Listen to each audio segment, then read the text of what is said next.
아, 좋아. 내가 지금 오늘부터 하느님하고 살 거야. 근데 내가 지금 빨리 나가서 택시를 잡아야 돼. 내가 기도하면은 내가 막 택시가 금방 올 거 하느님이 보내줄 거야. 그래갖고 그냥 막 나가고 딱 하느님 딱 택시를 보내줘서 역시 하느님은 내 기도를 들어주셔. 이런 분은요 신자가 아니라 환자예요. 환자. 이런 분들은 신자가 아니라 환자야. 환자. 하느님은 특별한 일에 내 삶에 관여하시는 게 아니에요. 일상 안에 관여하시는 거예요. 그래서 그 유명한 얘기가 있죠. 어떤 정말 기가 막히게 열심한 하느님의 섭리를 매일매일 믿는 사람이 이제 동네 홍수가 났어. 그래갖고 이제 911에서 방송을 한 거예요. 이제 빨리 저 피신하십시오. 지금 위험하니까 빨리 피신하십시오. 그랬더니 이 사람은 그러는 거야. 나는 하느님이 와서 구해줄 거다. 홍수가 와도 노아가 그 홍수가 났을 때 하느님이 구해줬듯이 나는 구해줄 것이다. 근데 이제 다 피했는데 이 사람은 안 피한 거야. 그래갖고 보트가 왔어. 보트가 와갖고 빨리 타시라고. 그랬더니 나는 하느님이 구해줄 건데 이 보트에 이 많은 질문 어떻게 신을 하느님이 완벽하게 구해줄 테니까 니네들 가라. 그럼 얼마나 버팅겼는지 그 보트가 못 구했어요. 그러고 난 다음에 이제 또 물이 차갖고 지붕까지 했네. 지붕에 올라가고 헬기가 왔어. 헬기가 빨리 타라고. 이거 안 타면 이거 죽는다고. 걱정하지 마. 하느님이 와서 구해줄 테니까 당신 가라고.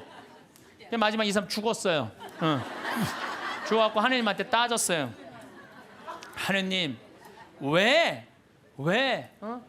나를 안 구해주러 왔느냐. 노아 내가 그렇게 애절하게 기도했는데도. 그랬더니 하느님이 어이가 없다는 듯이 무슨 소리냐. 나는 너한테 3번 보냈다. 한 번은 방송으로 보내고 한 번은 배로 보고 한 번 헬리콥터까지 보냈다. 우리는 항상 깨어 있어야 돼요. 하느님을 꽉 붙잡고 사는 게 신앙생활이에요. 그런데 신부님 언제 오는 거예요? 근데 꽉 붙잡고 있는데 여러분들도 저기 남반산 가는데 성모님이 나타나갖고 여기 염주교님한테 그 성당 남산에 지라고 들었어요. 그래갖고 염주교님한테 저 성당 지랬는데 그럼 여러분들 바로 어떻게 할까요? 꽃꽂은 여자 치고 바로 하잖아요. 꽃꽂은 여자. 저는 이게 이제 평화방송에도 나가겠지만 가끔 이런 얘기를 해요. 우리 교회에만 구원이 있다 이렇게 말하는데 그거는요 모르는 소리예요. 그럼 얘한테 나타나지 말아야지. 그렇지 않아요? 그런데 뭔데 이 동네는 아예 예수님을 모르는 동네예요. 그리고 여러분들 아프리카 가봤어? 안 가봤으면 말을 하지 마세요. 제가 요즘 이렇게 강의를 다니면서 우리 천주교 교우들이 이렇게 많은지 나 몰랐어요. 우리 천주교 교우들 한번 부산에 갔는데 그 남천성당이 뭐 한 3,000명 들어간대요. 근데 그 3,000명이 다 들어가고 오늘처럼 이렇게 바닥에 앉고 깜짝 놀랐어요. 그렇게 많은 줄 알고. 뭐 또 대구에 무슨 성령대회 갔는데 그 체육관이 꽉 차고. 얼마 전에 뭐 또 저기 뭐 올림픽 체조 경기장에 갔는데 또 거기도 똑같은 분이 다 돌아다니는 건 아닐 거 아니에요 지금. 똑같은 분이. 그래서 하느님을 꽉 잡고 살고 싶은 분들이 이렇게 많구나. 이 대한민국이 지금 축복받는 거는요 정말로 신앙 때문이라는 생각 많이 해요. 저는요 신앙을 버리는 나라치고 잘 되는 나라를 못 봤어요. 그래서 공산주의 러시아 쫄딱 망했잖아요. 그렇죠. 북한 쫄딱 망하고 있잖아요. 이게 하느님을 버리면은요 다 잃어버리는 거예요. 저는 일본 쟤네들 뭐 어쩌고 저쩌고 그러는데 저 국제적인 지지를 받지 못하잖아요. 국제적인 지지를 받지 못하면 아무리 잘나도요 왕따 당하는 거예요. 왕따. 내가 보니 일본은 점점 왕따의 길로 가고 있어. 왕따의 길로. 이게요 우리나라도 마찬가지예요. 우리나라도 이제 먹고 살만하다고 다른 나라 무시하고 여기 우리나라에 지금 뭐 외국인들 한 140만 명이 들어올 때잖아요. 우리가 미국에 가고 얼마나 서름 많이 받았어요. 그런데 지금 이제 우리나라에 들어와 있는 뭐 방글라데시 사람들, 베트남 사람들 이런 사람들 귀하게 여기지 않잖아요. 그게 다시 다 고통으로 돌아와요. 우리가 정말로 그런 사람들 따뜻하게 이제는요 단일 민족 끝났어요. 단일 민족으로 이 나라를 유지할 수가 없어요. 그리고 시대가 어떤 시대인데 단일 민족 이거 따져요. 이거 꼭 아들 따지는 집하고 똑같은 거야. 아들 따지는 집하고. 이제는 지구는요 글로벌한 시대야. 이제 완전히 비행기가 있기 때문에요 한 집안이야. 그래서 생각을 완전히 바꿔야 돼. 다 하느님의 분신이라고 생각하면 돼. 예수님의 분신. 예수님의 분신이라고 생각하고 잘 대해주시면은 이게 나중에 다 덕으로 돌아와요. 그래서 옛날에 우리 어른들이 베푼 끝은 있다고 그러잖아요. 베푼 끝은. 그래서 여러분들 베푸는 삶, 이게 우리 국민들끼리만 아니더라도 지금 아프리카 정말 어렵게 사는 사람들, 방글라데시, 저 남아메리카 고통스럽게 사는 사람들이 얼마나 많아요. 우리가 할 수만 있다면 그들을 도와주는 것도 아름다운 하늘나라 꾸미는데 중요한 일이 아닌가, 그런 생각을 저는 합니다. 어쨌든 하느님을 꽉 붙잡고 살려면은 우리는 끊임없이 우리 삶에서 기다려야 돼. 기다려. 우리는 성모님이 아기 예수님을 성전에서 봉헌한 이야기를 잘 알고 있습니다. 이때 성전에서 80살이 다 된 시메온은 성전을 떠날 수가 없었어요. 왜? 죽기 전에 하느님의 아들을 보게 될 것이라는 예언을 들었어요. 너 죽기 전에 하느님의 아들을 볼 것이다. 근데 보기 전에는 죽어 못 죽어? 못 죽는 거예요. 못 죽는 거예요. 루카복음 2장 25절을 보면은요, 예루살렘에 시몬이라는 사람이 있었다. 이 사람은 의롭고 독실하며 이스라엘이 위로받을 때를 기다리는 이였는데 성령께서 그 위에 머물러 계셨다. 성령께서는 그에게 주님이 그리스도를 뵙기 전에는 죽지 않으리라고 알려주셨다. 그가 성령의 이끌로 성전으로 들어갔다. 그리고 아기에 관한 율법의 관례를 준수하려고 부모가 아기 예수님을 데리고 들어오자 그는 아기를 두 팔에 받아 안고 이렇게 하느님을 찬미하였다. 주님, 이제야 말씀하신 대로 당신 종을 평화로이 떠나게 해주셨습니다. 제 눈이 당신의 구원을 본 것입니다. 이는 당신께서 모든 민족들 앞에서 마련하신 것으로 다른 민족에게는 계시의 빛이시오 당신 백성 이스라엘에게는 영광입니다. 한나라는 할머니도 84살이나 될 때까지 구세주를 기다려요. 성전을 떠나는 일 없이 단식하고 기도하며 밤낮으로 하느님을 섬겼다. 한나 역시 구세주를 두 눈으로 볼 수 있었어요. 이 사람들은 평생 성전 앞에서 누구를 기다리는 거야? 구세주를 기다린 거예요. 그리고 그냥 그 아기 예수님 완성되지도 않고 그냥 그 아기만 보고도 이 사람들은 큰 기쁨을 누릴 수 있게 된 거죠. 우리 신앙생활은요, 기다림의 연속이에요. 내 삶에 예수님께서 언제 문을 두드릴지 깨어 기다려야 한다는 거죠. 만약 여러분들 딸 중에 관연한 딸이 있어. 노처냐, 시집도 안 가고 44인데 44 시즌에 딱 들러붙어 있어. 하도 답답하길래 점집에 가서 물어봤어. 우리 딸이 언제 시집을 가느냐고. 그랬더니 점쟁이가 딱 하더니 저 동북 쪽에서 올해 사람이 올 것이라고. 동북 쪽이면 내가 사는 강원도잖아요. 강원도. 내가 사는 강원도 평창 사람이 올 것이라고. 근데 내가 음식점을 하는데 근데 이마에 점이 하나 있다. 그 남자가. 그럼 여러분들 집에 가게 먹으러 들어오는 집 사람마다 이마에 점 있는 사람 여러분 어떻게 볼 것 같아요? 혹시 저 사람이 아닐까? 혹시 어느 쪽에서 오셨어? 전라도. 전라도 아니구나. 동북 쪽이라고 그랬는데 혹시 어느 쪽에서 오셨어? 경상도 아니다. 혹시 어느 쪽에 오셨어? 나 평창에서 왔는데 혹시 이 사람이 아닌가? 여러분들 한 사람 한 사람마다 관심 있게 쳐다볼 것 같아? 안 쳐다볼 것 같아요? 쳐다보죠? 신앙도 똑같다는 거예요. 우리가요, 언제 하느님이 내 삶에 들어올지 몰라요. 그래서 그 만나는 내 삶 안에서 순간순간 하느님이 나에게 과연 지금 무슨 말씀을 하실까? 눈을 부릅뜨고 기다리는 게 신앙 생활이라는 거죠. 예수님께서 마태복음 25장 13절에 그러니 깨어 있어라 너희가 그날과 그 시간을 모르기 때문이다. 우리는 항상 깨어 있어야 돼요. 하느님을 꽉 붙잡고 사는 게 신앙생활이에요. 그런데 신부님 언제 오는 거예요? 근데 꽉 붙잡고 있는데 언제 오는 거예요? 아니 예수님 어떻게 했어요? 막 내가 이제 좀 올 거다 그랬잖아요. 내가 니네들이 세상 돌기 전에 내가 올 것이다 그랬는데 왔어요, 안 왔어요? 제자들이 돌기 전에 안 왔잖아요. 그리고 막 제자들이 막 했는데 이 사람들이 막 한 3,000명씩 세례받고 그 예수님 금방 올 거야. 나는 그분들 감정을 충분히 이해를 해요.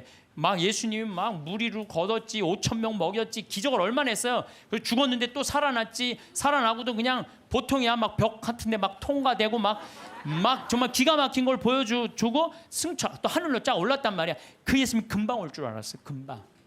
금방 올 줄 알고 자기 있는 땅 막 다 팔아갖고 제자들한테 다 갖다 주고 그랬어요. 막 그리고 또 자기네들도 금방 올 줄 알고 한 3,000배 다 나눠 먹고 완전히 천국과 같은 예수님이 금방 올 줄 알고. 왔어요, 안 왔어요? 안 왔어요. 1000년 때는 또 1000년 왕국 온다고 막 이 예수님 지나고 1000년 때 막 얼마나 그런 게 많이 성행했는지 몰라요. 또 2000년 때 또 막 온다고 막 온다고 휴거 1992년 10월 26일인가 막 그날 막 한 2000명인가 막 난 또 진짜 아니 그 사기 당하는 사람 아니 이거 너 저기 뭐 1000만 원 내면 한 달에 92만 원 낸다는 거나 이게 다 동시에 3천만 하늘로 올라가는 내가 보기 똑같아요. 사기 당하는 건 똑같아요. 신앙의 사기도 많아요. 그냥 올라가지도 않았잖아요 그때. 그랬어요 안 그랬어요? 안 올라가. 2000년이 언제 오는 거야? 온다 그러더니 예수님. 근데 예수님 안 왔어요? 예수님이요 매일 왔어요. 매일 오셨어요.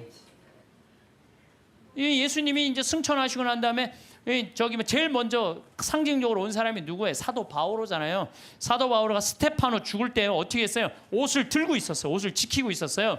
당시에 이 저기 뭐 사람을 죽이려고 그럴 때 옷을 지키고 있는 사람은요 가장 앞장서는 사람이래요. 그러니까 사도 바오로 가장 앞장선 사람이야. 스테파노 돌 쳐 죽이려고 그럴 때. 그다음에 다마스커스로는 아예 내가 그리스도인 잡아 죽이려고 아주 증명서까지 받고 갔어요. 근데 그냥 거기서 그냥 가는 길에 예수님이 한 대 때리죠 라고 말해서 떨어져요. 떨어지면서 예수님이 뭐라고 그래요? 사울아 사울아 왜 너 나를 박해하느냐. 왜? 아니 당신 누구냐고. 네가 박해하는 그리스도인 예수다. 예수님이 우리를 분신으로 생각해야 안 해요? 여러분들 저나 다 예수님의 분신이에요. 그래서 사울이 3일 동안 눈 멀어갖고 이제 눈이 뭐 비늘 같은 게 떨어진다니 정신이 차렸잖아요. 예수님 안 오신 게 아니에요. 바오로 사도한테 왔어요. 재림하신 거예요. 재림하신 거예요. 그러니까 하느님의 섭리는 예수님 승천하고 끝난 게 아니야. 그때부터 성령께서 오신 거예요. 예수님 말씀대로 내가 가야 누가 온다? 성령이 온다 그랬잖아요. 내가 가야 성령이. 그러니까 성령이 온 세상에서 활동하고 계셔. 그리고 내가 베네딕토 아니야. 베네딕토. 우리 베네딕토 성인 480년 전에 이 수도원에 기초를 놓으신 분 아니야. 근데 이 베네딕토 성인이 하도 그 저기 막 수도원 규칙을 세게 하고 반대하는 신부가 저기 베네딕토 성인이 수비학고라는 곳에 거기서 이렇게 바위에 들어가고 기도했거든요. 거기다 독을 타요. 독을 타갖고 빵 내리는데 그 까마귀가 갖고 날아가요. 그러면서 내가 저분을 하느님이 돌보는 분은 그래요. 하느님의 섭리는요 매 순간 있어요. 내가 이번에 그 저기 저기 나폴리에 갔어요. 거기에 주교님이 성인이면 야누아리우스라는 주교님이야. 350년경에 순교했는데 그분의 이제 시신이 이제 여기 뭐 성인 시신을 우리도 김대건 신부님이 그냥 다 온 세상 다 뜯어져 있잖아요. 뭐 턱뼈는 뭐 신학교가 있고 다리는 뭐 미리네가 있고 그냥 성인 그냥 시신. 그래갖고 이제 이 야누아리우스 성인도 막 시신이 떠돌아다니다가 900년에 다시 나폴리로 가요. 나폴리로 갔는데요. 이 놀라운 일이 벌어져요. 5월 첫째 주와 성인이 순교한 9월 19일 날은요. 이 성인의 그 굳은 피가요. 녹아요. 근데 이게 1000년 동안 똑같이 녹는 거야.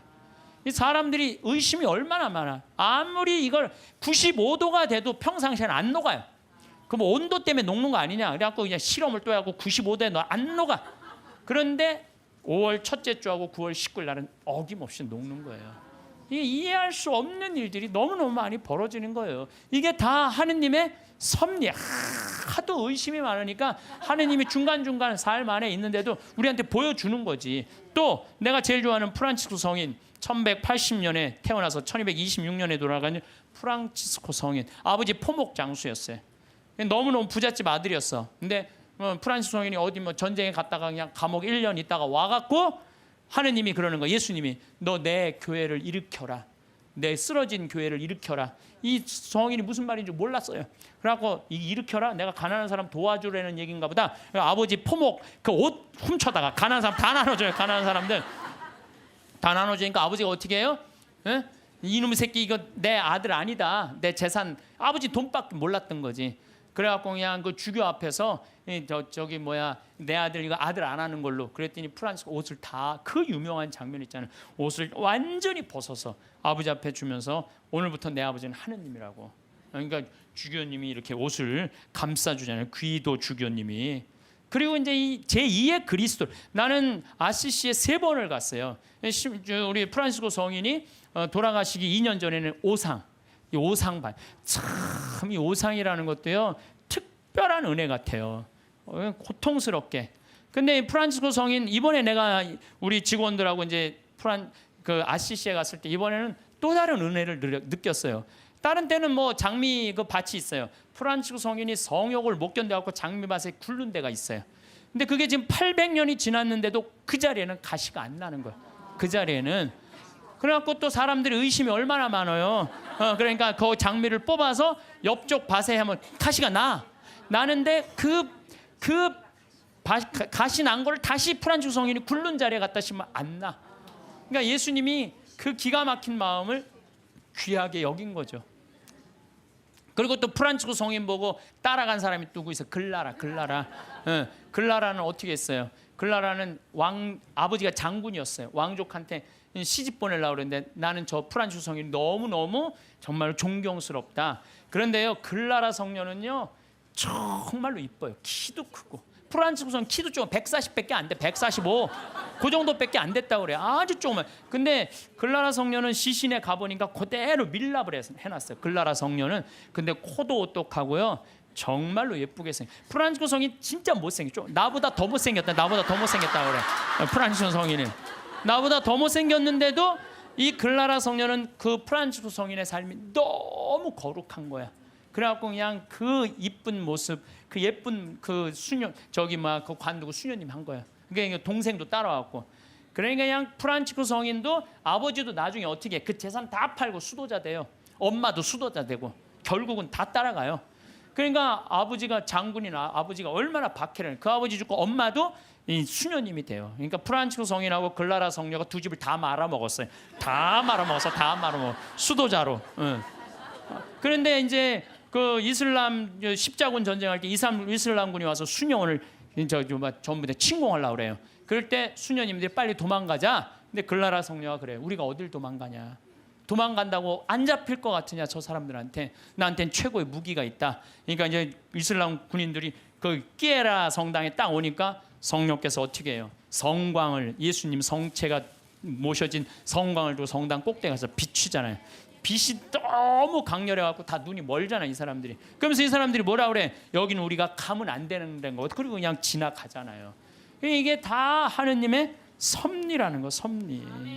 근데 여러분들 우리가 이 일상 안에서 하느님의 일은 늘 벌어지고 있어요. 근데 우리가 눈이 멀은 거죠. 안 보이는 거예요. 또 성체 기적 이거 우리가 빼먹을 수가 없어요.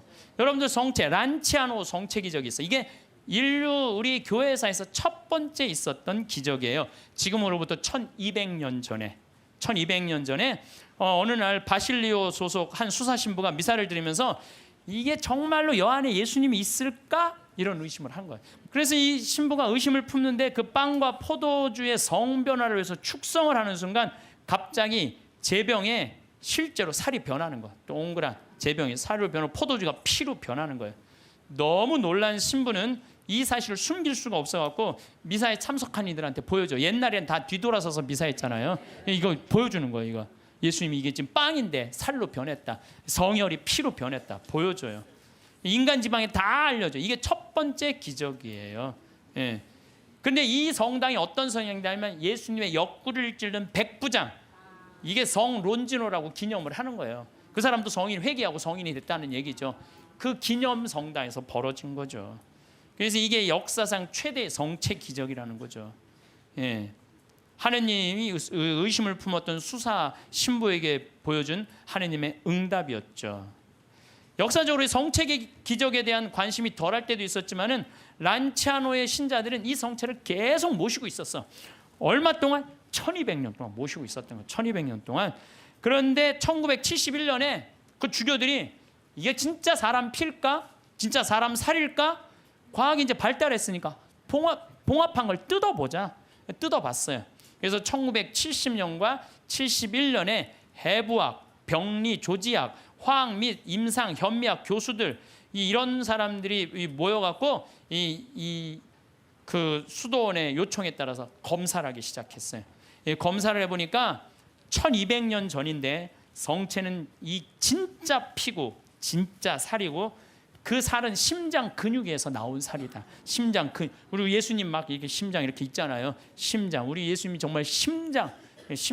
그다음에 살과 피는 인간의 완전한 살과 피다. 그다음에 살과 피의 혈액형은 동일하다. 이게 나와서 그냥 한 게 아니야. 이게 UN, WHO에도 이게 기재가 돼요. 그래서 7개국의 전문가들이 다시 분석을 해요.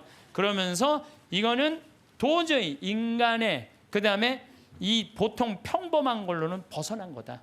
인간이 설명할 수 없는 이건 기적이다.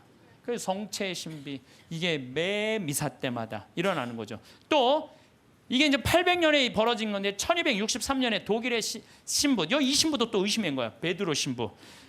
순례를 가던 중에 볼로냐라고 이것도 이탈리아예요. 그런데 경건한 신부였는데도 불구하고 축성된 면병 안에 그리스도께서 실제로 계시다는 걸 믿기가 어려웠던 거예요. 경건한 신부였는데도. 그러니까 여러분들 의심하는 거 나도 이해도 돼요. 경건화되는데도 이러네요. 경건화되는데도. 그런데 이가 순교자 크리스티나 무덤 위에 세워진 성당에서 미사를 거행하고 있는데 축성을 하자마자 축성된 면병에서 피가 흐르기 시작한 거예요.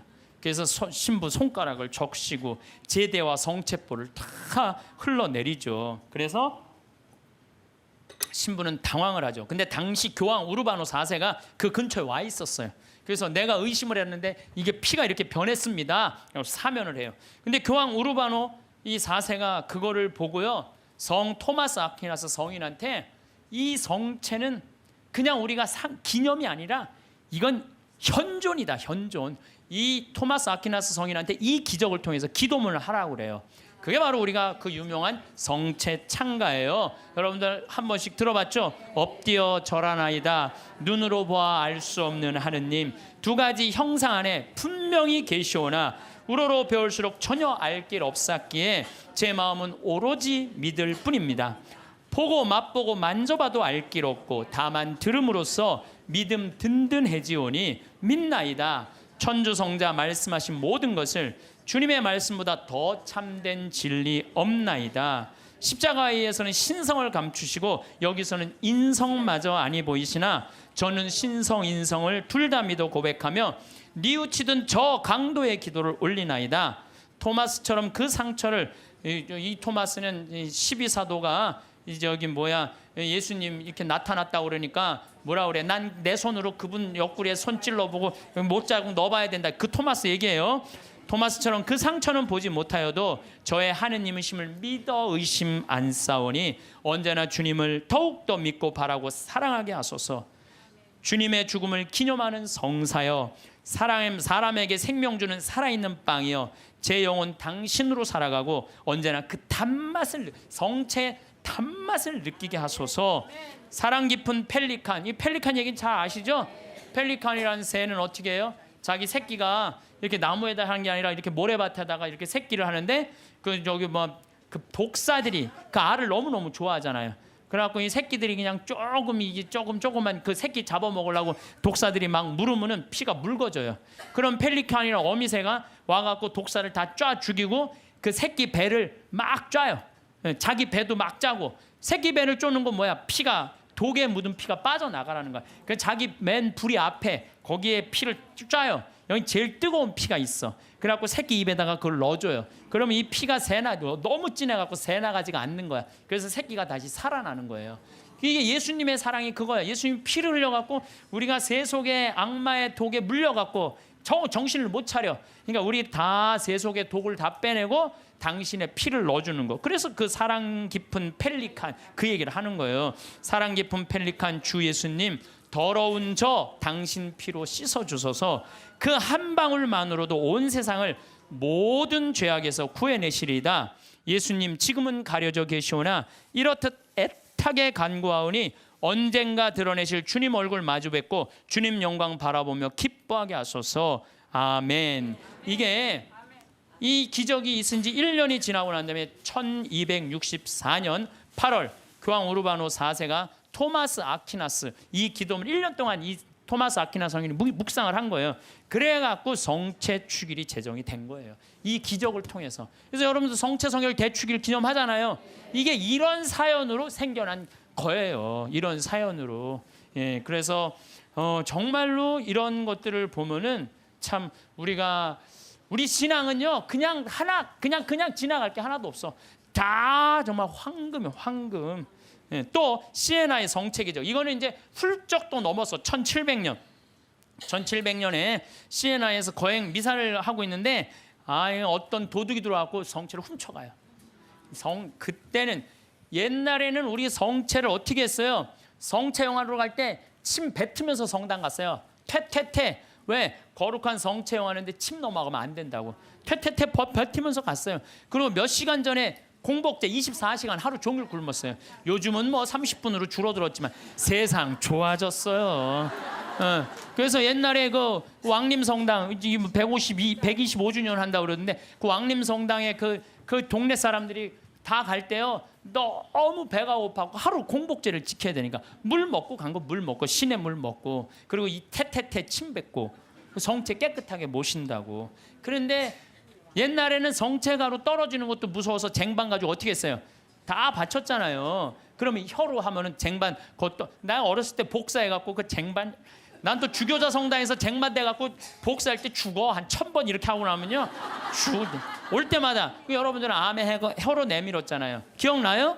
네. 그러니까 그 성체도 다시 다 쟁반하면은 제대해서 다 닦았다고요. 그런데 이 성체를 잊어먹었다 난리 난 거예요. 그래갖고 그냥 신부들이 그냥 그거 하면 무릎 꿇고 24시간 동안 주교님한테 혼나고 그랬거든요 옛날에.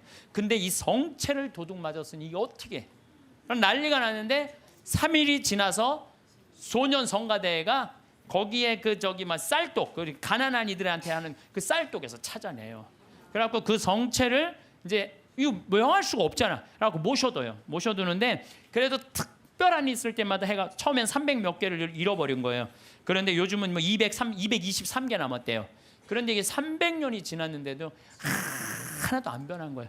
이게 면역 밀떡은 좀 지나면 변하거든. 100년, 200년, 300년이 지났다 하나도 안 변한 거예요. 이게 바로 하느님의 그냥 매일 하느님의 섭리는 벌어져. 여러분들 맨날 성체 영화하는 거 맨날 살아있는 예수님 영화하는 거예요. 그게 매일 하느님이 어디 있는 거야? 왜 안 오는 거야?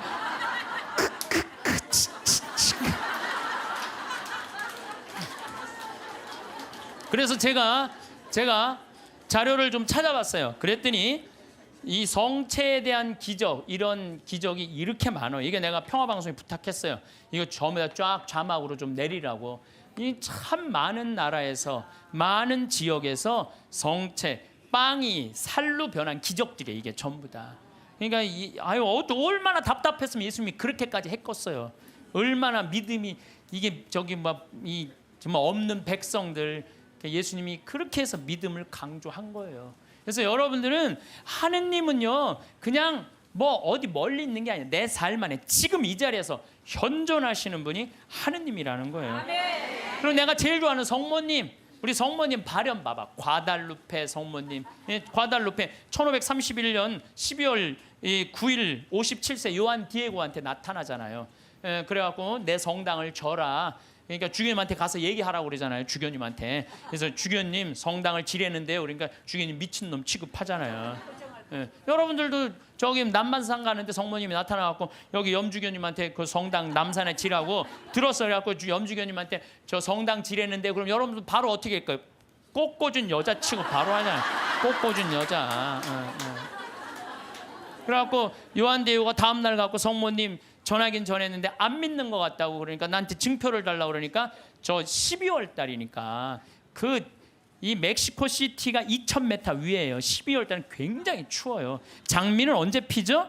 6월 달에 피잖아요. 장미는 아주 더울 때. 사실은 여러분들 장미는요 3월 달에 4월 달에 개나리, 진달래, 벚꽃, 철쭉 다 떨어지고 난 다음에 6월 달에 피는 게 장미예요. 제일 더울 때 피는 게. 근데 12월 달에 장미가 핀 거예요. 산꼭대에 올라가 보니까 그러니까 그냥 이게 너무 좋아갖고 그냥 장미를 이 망토에 딱 해갖고 갔는데 그 망토에 성모님이 새겨졌잖아요. 그게 바로 과달루페 성모님이에요. 근데 1500년이니까 지금으로부터 550년 전 사건, 450년 전 사건이잖아요. 근데 내가 또 과달루페도 갔죠. 과달루페 갔는데 성모님이요 이뻐도 너무 아니 진짜로 진짜 그 기적의 그 성모님 그 망토가 그대로 모셔져 있어요. 또 어떤 사람이 저것 때문에 8년 만에 800만 명이 다 세례를 받은 거예요. 1531년 이 성모님 때문에. 그러니까 그냥 그리고 그냥 아메리카가 다 이게 뭐예요? 아메리카가 다 선교가 된 거 아니에요? 그러니까 그냥 폭탄을 던져요. 그래갖고 지금은 교황청에서 방화 유리로 딱 막아놨어요. 방화 유리로 보내갖고. 그런데 쫙 보면은요.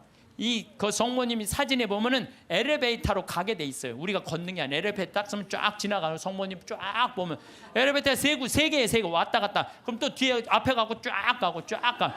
이렇게 보면은요 정말로 아름다워요. 성모님이 참 아름다운 것 같아. 그래서 그 성모님 발현 또 이 저기 루르드 1858년 2월 10일부터 7월 16일까지 막 벨라데떼한테 나타나 갖고 그 1854년에 무염시태의 어머니가 반포가 돼요. 원죄 없이 잉태된 성모님. 그 교리를 아는 사람이 거의 없었어요. 그때 교황청에서 발표한 건데 이 피레네 조그만 데서 그 벨라데떼가 뭘 알아요. 학교도 안 다니는 애가. 근데 성모님 본당 신부가 너 그분 이름이 뭔지 물어보고 와. 그러니까 성모님한테 갖고 본당 신부님 이름을 물어보고 오라고 그러는데요. 그랬더니 성모님 뭐라 에라꾸의 소이 임마꿀라타 콘셉시우라고 그래요. 이게 라틴어예요. 라틴어. 얘네들은 프랑스, 그리고 얘는 프랑스 말도 하는 거. 오늘 프랑스에서 한 분 오셨는데 프랑스 말도 아니야. 얘네들은 피레네에 아주 사투리 쓰는 애야. 그래갖고 얘가 또 막 외우고 가요. 에라소이 임마꿀라타 콘셉시오 에라꾸에소이 임마꿀라타. 그래갖고 본당신부한테 딱 얘기해요. 에라꾸에소이 임마꿀라타 콘셉시오라는데요.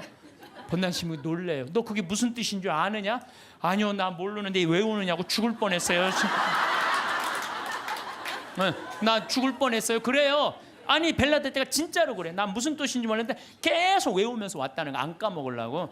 본당 신부가 이거 성모님의 발현이구나. 그래서 그 루르드에 거기에 뭐 목발 3,000개 막 5,000개 이제 그 목발 다 쳤어요. 의미가 없다는 거예요. 이 기적은요 매일 일어나고 있어요. 우리가 눈이 멀어서 못 보는 거죠. 눈이 멀어서. 또 그 유명한 파티마 1916년에 천사 셋이 세 아이한테 나타나갖고 너희들 열심히 기도하라. 중요한 분 만날 테니까. 그래서 1917년 5월 13일부터 10월 13일까지 성모님이 매일 그날 나타나잖아요. 프란치스코 히아친타 루시아. 그것도 나이도요 많지도 않아. 8살, 9살, 6살짜리 아이한테. 그래갖고 러시아의 회개를 위해서 기도하라고 그러잖아요. 나는 내가 포르투갈에 가서 정말 어처구니가 없더라고요. 왜 어처구니가 없느냐면은 포르투갈은 유럽의 맨 끝에 있어요. 거기 나가면은 거기 바다야 바다. 파티마는 거의 맨 끝에 있어요. 그러니까 콜럼버스가 거기 나가면 죽는 줄 알고 있던 사람들 거기 맨 끝에 있는데 러시아는 포르투갈을 지나고 스페인을 지나고 프랑스를 지나고 독일을 지나야지 러시아가 있어요. 근데 얘네들이 뭐라고 그러냐면 메시지를 받아갖고 러시아 회기를 위해서 기도하라고 얘기를 해요. 기가 막힌 거죠. 그 깡촌에서. 근데 내가 이거 좀 자료를 뽑아왔는데 성모님도 참 내가 보니까 아니 10월 13일 날 12시에 나타난다는데 안 나타나요. 안 나타나. 그러니까 그 신부가 뭐라고 그러냐면 봐. 지금이 정오란 말이야. 그 부인은 거짓말쟁이라고 우리에게 말할 셈이니 그 신부는 참지 못하고 어린이들을 의심쩍어 했다. 그리고 또 시계를 보았다. 하지만 정오가 넘었잖아. 여러분 모두가 환상이라는 것을 모르십니까? 있을 수 없는 일입니다. 집으로 가세요. 다들 집으로 돌아가세요. 라고 이 신부가 다 가라고 그래요. 12시에 발현한다고 그랬는데 안 오니까. 근데 성모님이 1시에 오세요. 나는 내가 성모님한테 불만이 그거야. 12시에 오기로 했으면 12시에 와야지. 왜 1시에 오냐. 1시에. 약속을 왜 애들을 괴롭히냐 이거야. 그런데 여기 사진도 있지만은요. 그 7만 명이 그 기가 막힌 오묘한 변화를 15분 동안 체험한 거예요. 15분이 지나고 난 다음에 이틀 동안 진흙이 됐던 땅이 완전히 마르고 7만 명 젖은 옷이 완전히 마르는 정말로 기가 막힌 사진 기자들도 다 있어요. 사진도 다 있고 이런 하느님의 분명한 증거들이 있는데도 불구하고 하느님이 언제 오는 거야? 어디 있는 거야? 이러니 얼마나 답답하냐 이거예요. 그런데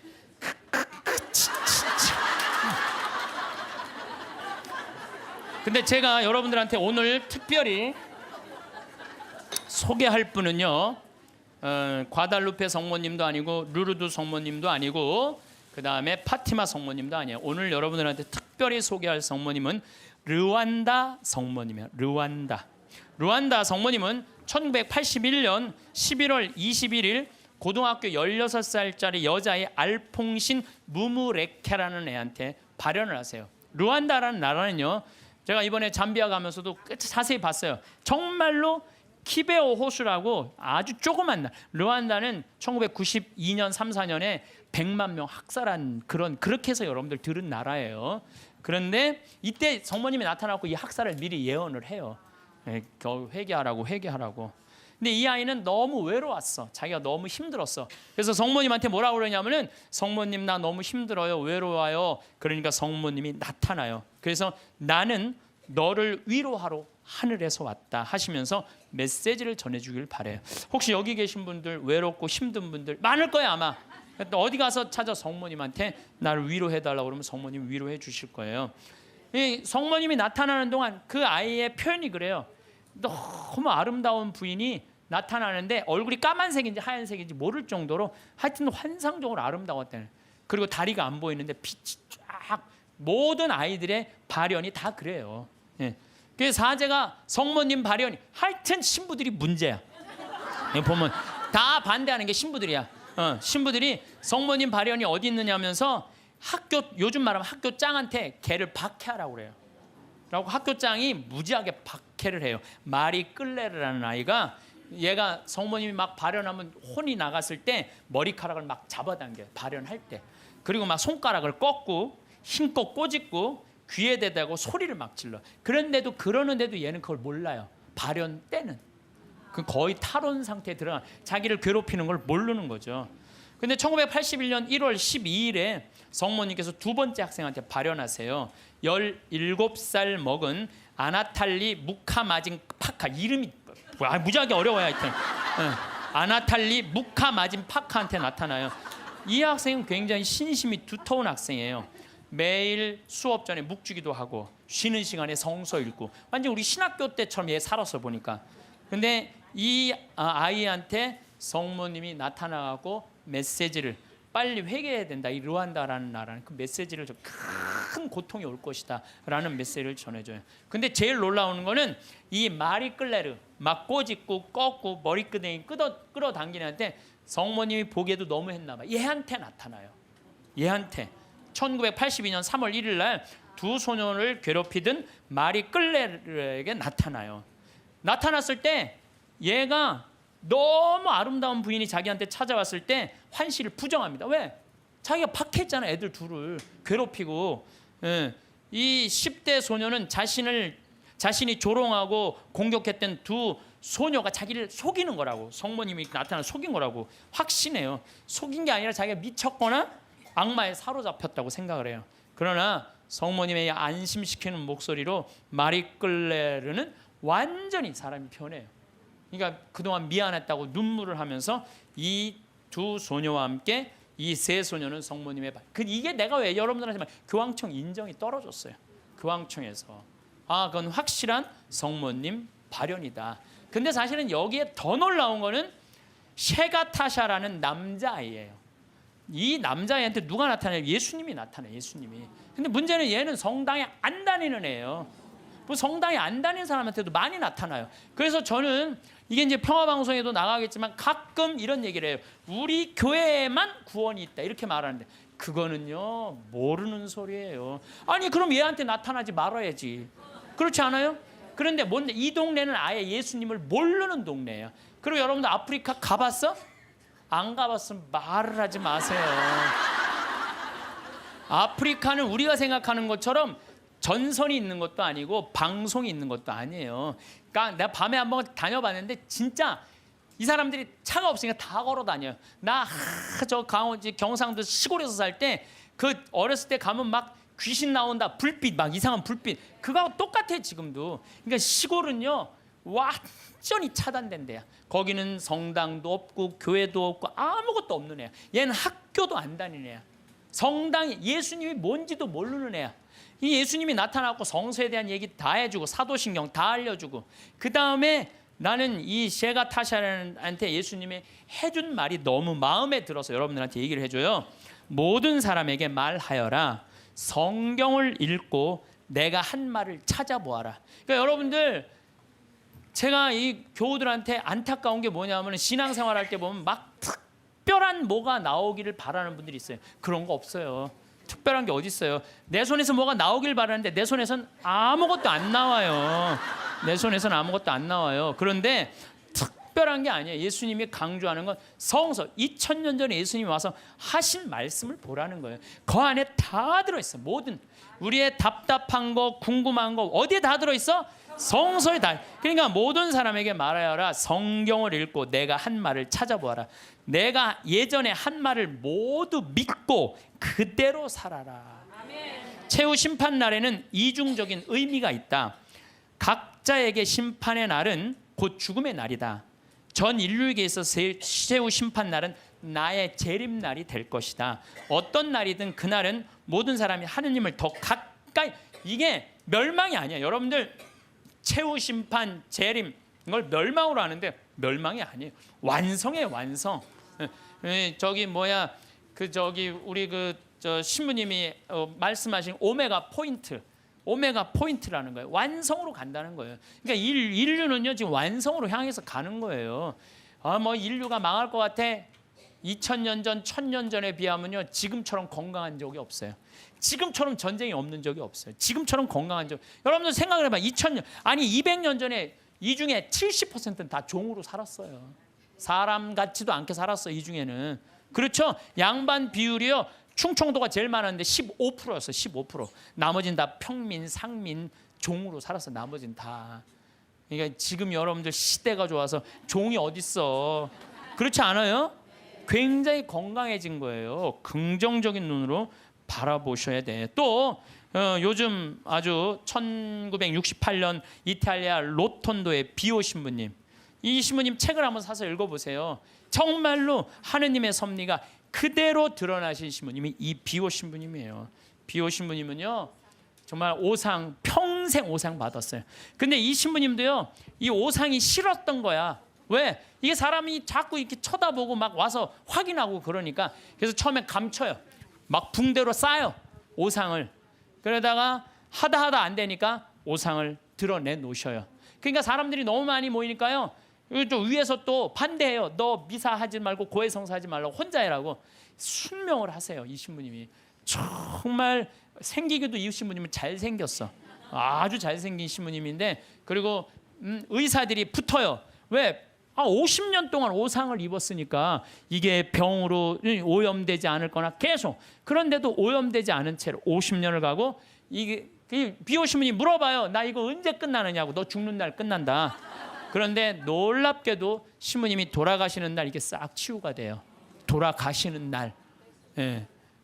이게 뭐 살아있는 하느님의 증거죠. 하느님께서는요 끊임없이 활동하고 계셔요. 우리가 깨어 눈을 부릅뜨고 하느님의 활동을 기다리지 않아서 그렇죠. 시메온처럼요 애절한 마음으로 하느님의 손길을 느끼려고만 한다면 수도 없는 하느님의 섭리를 여러분들은 느끼실 수 있을 거예요. 아, 좋아. 내가 지금 오늘부터 하느님하고 살 거야. 근데 내가 지금 빨리 나가서 택시를 잡아야 돼. 내가 기도하면은 내가 막 택시가 금방 올 거 하느님이 보내줄 거야. 그래갖고 그냥 막 나가고 딱 하느님 딱 택시를 보내줘서 역시 하느님은 내 기도를 들어주셔. 이런 분은요 신자가 아니라 환자예요. 환자. 이런 분들은 신자가 아니라 환자야. 환자. 하느님은 특별한 일에 내 삶에 관여하시는 게 아니에요. 일상 안에 관여하시는 거예요. 그래서 그 유명한 얘기가 있죠. 어떤 정말 기가 막히게 열심한 하느님의 섭리를 매일매일 믿는 사람이 이제 동네 홍수가 났어. 그래갖고 이제 911에서 방송을 한 거야. 이제 빨리 저 피신하십시오. 지금 위험하니까 빨리 피신하십시오. 그랬더니 이 사람은 그러는 거야. 나는 하느님이 와서 구해줄 거다. 홍수가 와도 이 노아가 그 홍수가 났을 때 하느님이 구해줬듯이 나는 구해줄 것이다. 근데 이제 다 피했는데 이 사람은 안 피한 거야. 그래갖고 보트가 왔어. 보트가 와갖고 빨리 타시라고. 그랬더니 나는 하느님이 구해줄 건데 이 보트에 이 많은 질문 어떻게 신을 하느님이 완벽하게 구해줄 테니까 니네들 가라. 얼마나 버팅겼는지 그 보트가 못 구했어요. 그러고 난 다음에 이제 또 물이 차고 지붕까지 했네. 지붕에 올라가고 헬기가 왔어. 헬기가 빨리 타라고. 이거 안 타면 이거 죽는다고. 걱정하지 마. 하느님이 와서 구해줄 테니까 당신 가라고. 마지막 이 사람 죽었어요. 죽어갖고 하느님한테 따졌어요. 하느님 왜 나를 안 구해주러 왔느냐. 노아, 내가 그렇게 애절하게 기도했는데도. 그랬더니 하느님이 어이가 없다는 듯이 무슨 소리냐. 나는 너한테 3번 보냈다.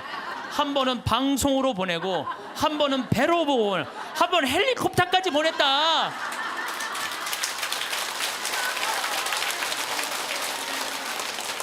하느님을 만나는 일은요, 어떤 대단한 기적이 일어나는 게 아니에요. 그냥 일상 안에서 내가 즐거우면 되고, 내가 행복하면 되고, 내가 이웃을 사랑하고, 정말로 오늘 하루 정말 감사하고 즐겁게 사는, 그게 기적인 거예요. 무슨 로또가 그냥 밤에 번호를 짝짝짝짝 알려줘 갖고 내가 로또가 된다. 그건 환자예요, 환자. 신자가 아니라. 그래서 여러분들 가장 위대한 기적은 뭔지 아세요? 매일 미사의 성체 기적이에요. 예수님이 그 온 우주의 하느님이 내 몸 안에 들어오는 거예요. 얼마나 가슴 떨리는 일이에요. 얼마나 설레는 일이에요. 그렇지 않겠어요? 그러니까 여러분들 미사 참여, 이 미사 참여를 통해서 예수님을 영화할 수 있는 분들은요, 이 하늘나라 속에서 사는 분이에요. 그래서 제가 지난 1, 2, 3회에 대해서도 뭐라고 말씀을 드렸냐면, 이 예수님은 지금도 우리 삶 안에서, 내 삶 안에서 관여하고 계신다. 하느님만 꽉 붙잡고 살면은 하늘나라 경계 없다, 이 세상. 그래갖고 내가 정말로 열심히 사는다는 가슴에 뭐가 있어? 여건이 있어. 믿음이 굳건한 사람들은 가슴에 여건이 있어. 하늘나라는 요즘은 다 비행기 보낸대요. 비행기 딱 탈 때 여건 심사할 때 뭐만 내면 돼? 여건 딱 내고, 어떻게 싹 웃으면서 죽을 때 나 1조 이거 어떻게 하면 좋아? 발버둥 치지 마시고 죽을 때 통장에 500만 원 딱 남기고, 자, 이 세상 나는 이제 그리던 하늘나라 떠난다. 여행 탈 때 비행기 타면 막 가슴이 설레잖아요. 죽는 것도요, 설레는 일이에요. 죽는 거 설레는 일 아니에요? 새로운 삶으로 올라가는 과정인데 얼마나 설레. 그러니까 설레니까 우리 그냥 그 최 신부님 손잡고 우리 마리아 할머니가 씩 웃으면서 이 세상 떠나듯이 여러분들도 마지막 날 웃으면서 떠날 수 있는 그런 분들 되기를 바라겠습니다. 오늘도 황창현 신부님의 행복 특강 잘 들으셨나요? 이어서 나이 들수록 들으면 도움이 되는 지혜의 말씀을 들려드리겠습니다. 첫 번째, 무조건 자기 말만 옳다고 하는 친구. 대화를 하다 보면 상대방과 감정적 교류가 생기고 소통을 하며 친밀감이 생기기 마련입니다. 사회생활을 하며 나이 들어서 만난 사람과도 이야기를 나눠보면 나와 가치관이나 생각이 비슷하고 취향도 잘 맞아서 가깝게 지내게 될 수 있습니다. 반면 오랜 친구 중에 안 좋은 일이 있을 때마다 내가 안 될 거라고 했지? 와 같은 말을 하며 자기 말이 항상 맞다는 식으로 말하는 사람이 있습니다. 이런 사람의 특징은 대화를 승부라고 생각한다는 것입니다. 사소한 것에 대해 이야기를 해도 모든 것은 자기 말이 맞다고 우깁니다. 또한 상대방과 대화를 할 때 가르치려 들고 연설하듯 하며 자기 말만 하려고 합니다. 그렇기 때문에 누군가의 말을 귀담아 듣기보다는 다른 사람에게 훈수 두기를 좋아하고 묻지 않아도 계속해서 조언을 하려고 합니다. 조언의 내용을 들어보면 나를 위한 진심 어린 충고라고 보기는 힘든 경우가 많습니다. 그러다 누군가 자기 의견에 조금이라도 반박하는 말을 들으면 예민하게 반응하고 분노를 일으킵니다. 이렇게 과민 반응을 하는 이유는 심리적 관점에서 볼 때 내면이 열등감으로 가득 차 있기 때문에 그럴 확률이 높습니다.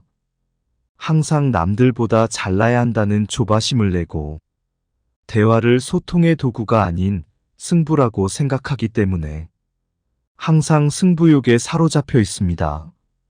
이런 사람들과 어울리다 보면 항상 그 사람의 생각을 강요받는 느낌이 들고 대화하는 것도 부담이 됩니다. 헤어지고 집으로 돌아오는 길에는 마음이 찝찝하고 다시 만나고 싶다는 생각도 들지 않습니다. 살다 보면 웃고 떠들면서 마음이 가볍고 상쾌해지는 날도 있고 어떤 날은 우울해서 위로받고 싶은 날도 있을 것입니다. 그러나 대화로 승부를 보려는 사람들은 위로받고 싶은 날에도 구태여 충고를 하려고 합니다. 다 널 위해서 하는 말이야 라는 말은 속으로는 본인의 지식과 잘남을 과시하고 싶은 마음이 내재되어 있습니다. 이런 식의 대화로 늘 상처 주는 친구가 있다면 멀리 하시기 바랍니다. 두 번째, 사람의 급을 나누려는 친구. 오래 만난 친구라도 나이 들수록 삶의 환경에 있어서 천차만별이 됩니다. 경제적 여유나 사회적 위치 등에서 차이가 생깁니다. 하지만 동창 모임에 나가면 이런 차이는 신경 쓰지 않게 됩니다. 어릴 적 순수했던 시절로 돌아가 웃고 떠들며 그때의 추억을 회상합니다. 하지만 속으로는 너무 차이나는 친구에게 불편한 마음이 드는 것이 사실입니다. 그 사람이 싫거나 나쁜 사람이라고 생각하는 것은 아니지만 그러한 차이를 관계의 벽이라고 생각하게 되면 친구 사이는 점점 멀어지게 됩니다. 그런 생각들이 마음의 걸림돌이 되다 보니 자연스러운 현상이라고 볼 수 있습니다. 이런 마음은 부러움과 자격지심에서 비롯된 경우가 많습니다. 이런 감정을 느끼는 것은 인간의 본성이기 때문에 나쁘다고 할 수 없습니다. 또한 티내지 않으려고 해도 대화를 나누다 보면 부러운 감정을 숨길 수가 없습니다. 이럴 때 서로 이해하고 조심하며 서로를 존중하는 마음이 있다면 그런대로 잘 지낼 수 있습니다.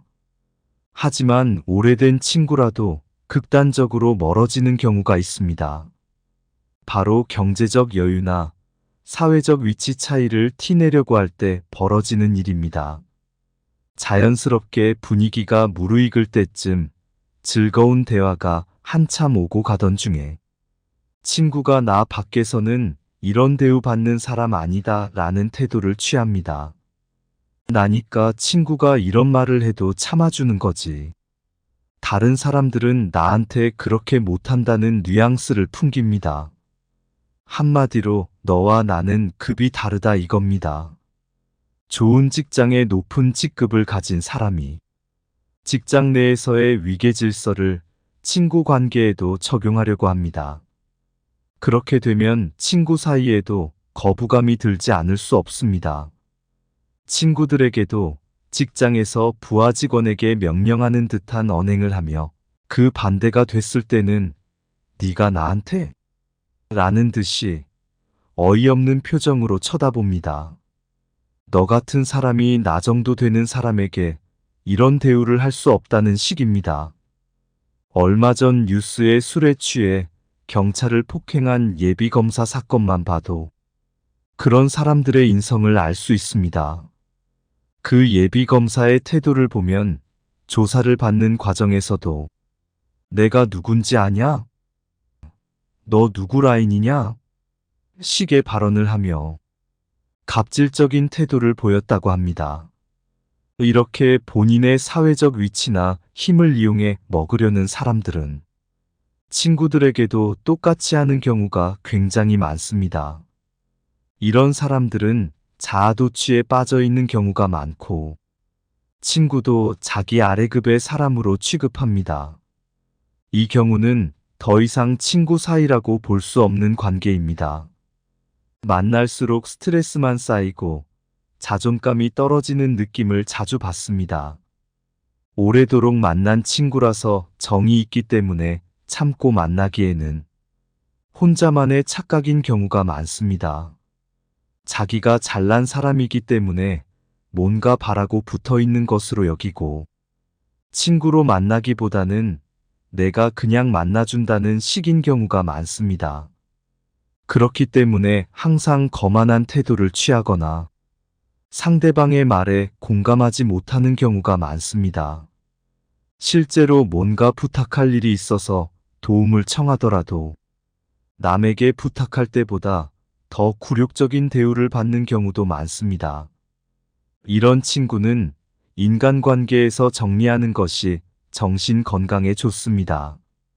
세 번째, 받으려고만 하는 친구. 누군가에게 베푼다는 것은 돌려받을 것을 기대하고 베푸는 것이 아닙니다. 그러나 베품을 받는 사람의 마음이 잘못된 경우가 있습니다. 절약하고 검소한 것은 좋지만 남의 돈으로 자기 돈을 아끼겠다는 방식이 황당합니다.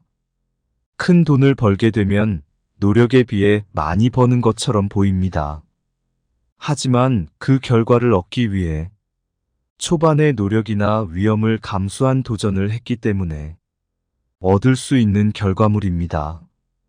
그런데 그런 것은 전혀 고려하지 않고 당연히 네가 나보다 돈이 많으니 밥을 사야 한다는 생각을 갖고 있습니다. 정작 이런 결과물을 얻기까지 아무런 기여도 하지 않은 사람이 이런 태도를 보이면 더 화가 납니다. 자주 만나는 친구에게 항상 내가 밥을 사다가 어쩌다 그 친구가 한번 밥을 사면 엄청 생색을 냅니다. 내가 밥을 살 때는 별말 없고 이를 쑤시며 밖으로 나가던 친구가 밥을 한번 사더니 입이 쉴 틈을 모르고 생색내기 바쁩니다. 이러한 행동은 반드시 돌려받겠다는 심리에서 비롯됩니다. 이런 친구는 내가 어려운 일이 생겼을 때는 나 몰라라 할 가능성이 높습니다. 나의 상황을 안타까워하고 걱정하기보다는 이제 더 이상 빼먹을 게 없는 사람이라고 생각하는 경우가 대부분입니다. 정말 형편이 안 돼서 어쩔 수 없는 것을 나쁘다고 하는 것이 아닙니다. 형편이 안 돼서 만남을 부담스러워하는 친구에게는 기꺼이 베풀 수 있고 받았을 때 미안함과 고마움이 느껴집니다. 그것은 당연하게 생각하고 이용해 먹으려는 의도가 없기 때문일 것입니다. 상대방에게 받으려고만 하고 그것을 당연하게 여기는 계산적이고 이기적인 태도가 관계를 멀어지게 하는 것입니다. 이런 친구에게 돈을 쓸 바에는 불우이웃을 돕는 데 쓰는 것이 훨씬 낫다는 생각이 들기도 합니다. 네 번째, 자기 잘못을 인정할 줄 모르는 친구. 아무리 좋은 친구 사이라도 오래 지내다 보면 사소한 말실수 정도는 할 수 있습니다.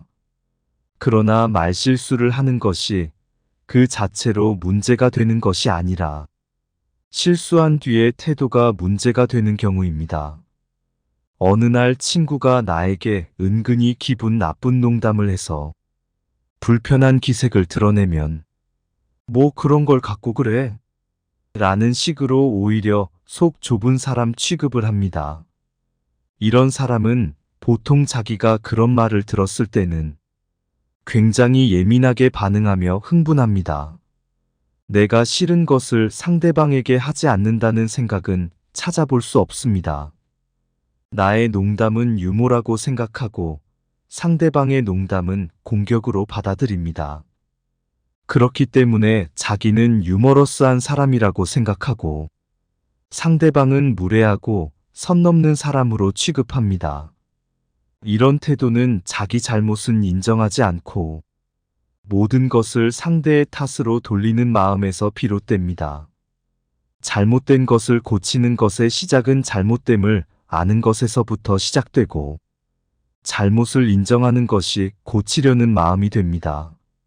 자기 잘못을 인정할 줄 아는 친구들은 실수했을 때 미안해 할 줄 알고 앞으로는 같은 실수를 하지 않으려고 노력합니다. 그런 사람들은 어떤 분야에서도 인정할 줄 모르는 사람에 비해 상대적으로 발전적인 경향을 보입니다. 완벽한 사람은 없습니다. 그러나 완벽하지 않음을 인정하고 발전해 나가는 사람은 어딜 가나 환영받고, 그 사실을 인정하지 못하는 사람은 시간이 지날수록 현실에 안주하거나 오히려 퇴보하며 그 탓을 남에게 돌리는 경우가 많습니다. 아무리 오래된 친구라도 계속해서 나에게 해를 끼친다면 끊어낼 줄 알아야 합니다. 세상에는 아름답고 좋은 것들도 많지만 우리에게 주어진 시간은 한정적이기 때문에 나의 감정을 억누르며 만나야 하는 관계가 있다면 때로는 관계를 끊음으로써 시간과 감정을 낭비하지 않을 수 있습니다. 어쩌면 걱정했던 것과는 달리 속 시원하고 오히려 삶이 편해지는 경험을 하게 될지도 모릅니다. 사람에게 지나치게 집착하고 시달릴 필요는 없습니다. 나와 맞는 사람이 있고 맞지 않는 사람도 있습니다. 그 중에 누가 나쁘다고 할 수도 없습니다. 다만 나와 맞지 않는 관계를 지속하기 위해 나를 계속해서 희생할 필요는 없다는 것입니다. 주위의 소중한 분들에게도 공유해 주시면 좋을 것 같습니다. 한 번 더 들으시면 가슴에 더욱 새겨질 것입니다. 반복 재생합니다. 제가 요즘 이렇게 강의를 다니면서 우리 천주교 교우들이 이렇게 많은지 나 몰랐어요. 우리 천주교 교우들 한번 부산에 갔는데 그 남천성당이 뭐 한 3,000명 들어간대요. 근데 그 3,000명이 다 들어가고 오늘처럼 이렇게 바닥에 앉고 깜짝 놀랐어요. 그렇게 많은 줄 알고. 뭐 또 대구에 무슨 성령대회 갔는데 그 체육관이 꽉 차고, 얼마 전에 뭐 또 저기 뭐 올림픽 체조 경기장에 갔는데 또 거기도 똑같은 분이 다 돌아다니는 건 아닐 거 아니에요 지금. 똑같은 분이. 그래서 하느님을 꽉 잡고 살고 싶은 분들이 이렇게 많구나. 이 대한민국이 지금 축복받는 거는요 정말로 신앙 때문이라는 생각 많이 해요. 저는요 신앙을 버리는 나라치고 잘 되는 나라를 못 봤어요. 그래서 공산주의 러시아 쫄딱 망했잖아요. 그렇죠. 북한 쫄딱 망하고 있잖아요. 이게 하느님을 버리면은요 다 잃어버리는 거예요. 저는 일본 쟤네들 뭐 어쩌고 저쩌고 그러는데 저 국제적인 지지를 받지 못하잖아요. 국제적인 지지를 받지 못하면 아무리 잘나도요 왕따 당하는 거예요. 왕따. 내가 보니 일본은 점점 왕따의 길로 가고 있어. 왕따의 길로. 이게요 우리나라도 마찬가지예요. 우리나라도 이제 먹고 살만하다고 다른 나라 무시하고, 여기 우리나라에 지금 뭐 외국인들 한 140만 명이 들어와 있대잖아요. 우리가 미국에 가고 얼마나 서름 많이 받았어요. 그런데 지금 이제 우리나라에 들어와 있는 뭐 방글라데시 사람들, 베트남 사람들, 이런 사람들 귀하게 여기지 않잖아요. 그게 다시 다 고통으로 돌아와요. 우리가 정말로 그런 사람들 따뜻하게, 이제는요 단일 민족 끝났어요. 단일 민족으로 이 나라를 유지할 수가 없어요.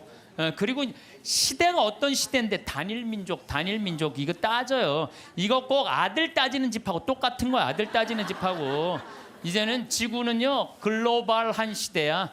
이제 완전히 비행기가 있기 때문에요 한 집안이야. 그래서 생각을 완전히 바꿔야 돼. 다 하느님의 분신이라고 생각하면 돼. 예수님의 분신. 예수님의 분신이라고 생각하고 잘 대해주시면은 이게 나중에 다 덕으로 돌아와요. 그래서 옛날에 우리 어른들이 베푼 끝은 있다고 그러잖아. 베푼 끝은. 그래서 여러분들 베푸는 삶, 이게 우리 국민들끼리만 아니더라도 지금 아프리카 그냥 어렵게 사는 사람들, 방글라데시, 저 남아메리카 고통스럽게 사는 사람들이 얼마나 많아요. 우리가 할 수만 있다면 그들을 도와주는 것도 아름다운 하늘나라 꾸미는데 중요한 일이 아닌가, 그런 생각을 저는 합니다. 어쨌든 하느님을 꽉 붙잡고 살려면은 우리는 끊임없이 우리 삶에서 기다려야 돼. 기다려. 우리는 성모님이 아기 예수님을 성전에서 봉헌한 이야기를 잘 알고 있습니다. 이때 성전에서 80살이 다 된 시메온은 성전을 떠날 수가 없었어요. 왜? 죽기 전에 하느님의 아들을 보게 될 것이라는 예언을 들었어요. 너 죽기 전에 하느님의 아들을 볼 것이다. 근데 보기 전에는 죽어 못 죽어? 못 죽는 거예요. 못 죽는 거예요.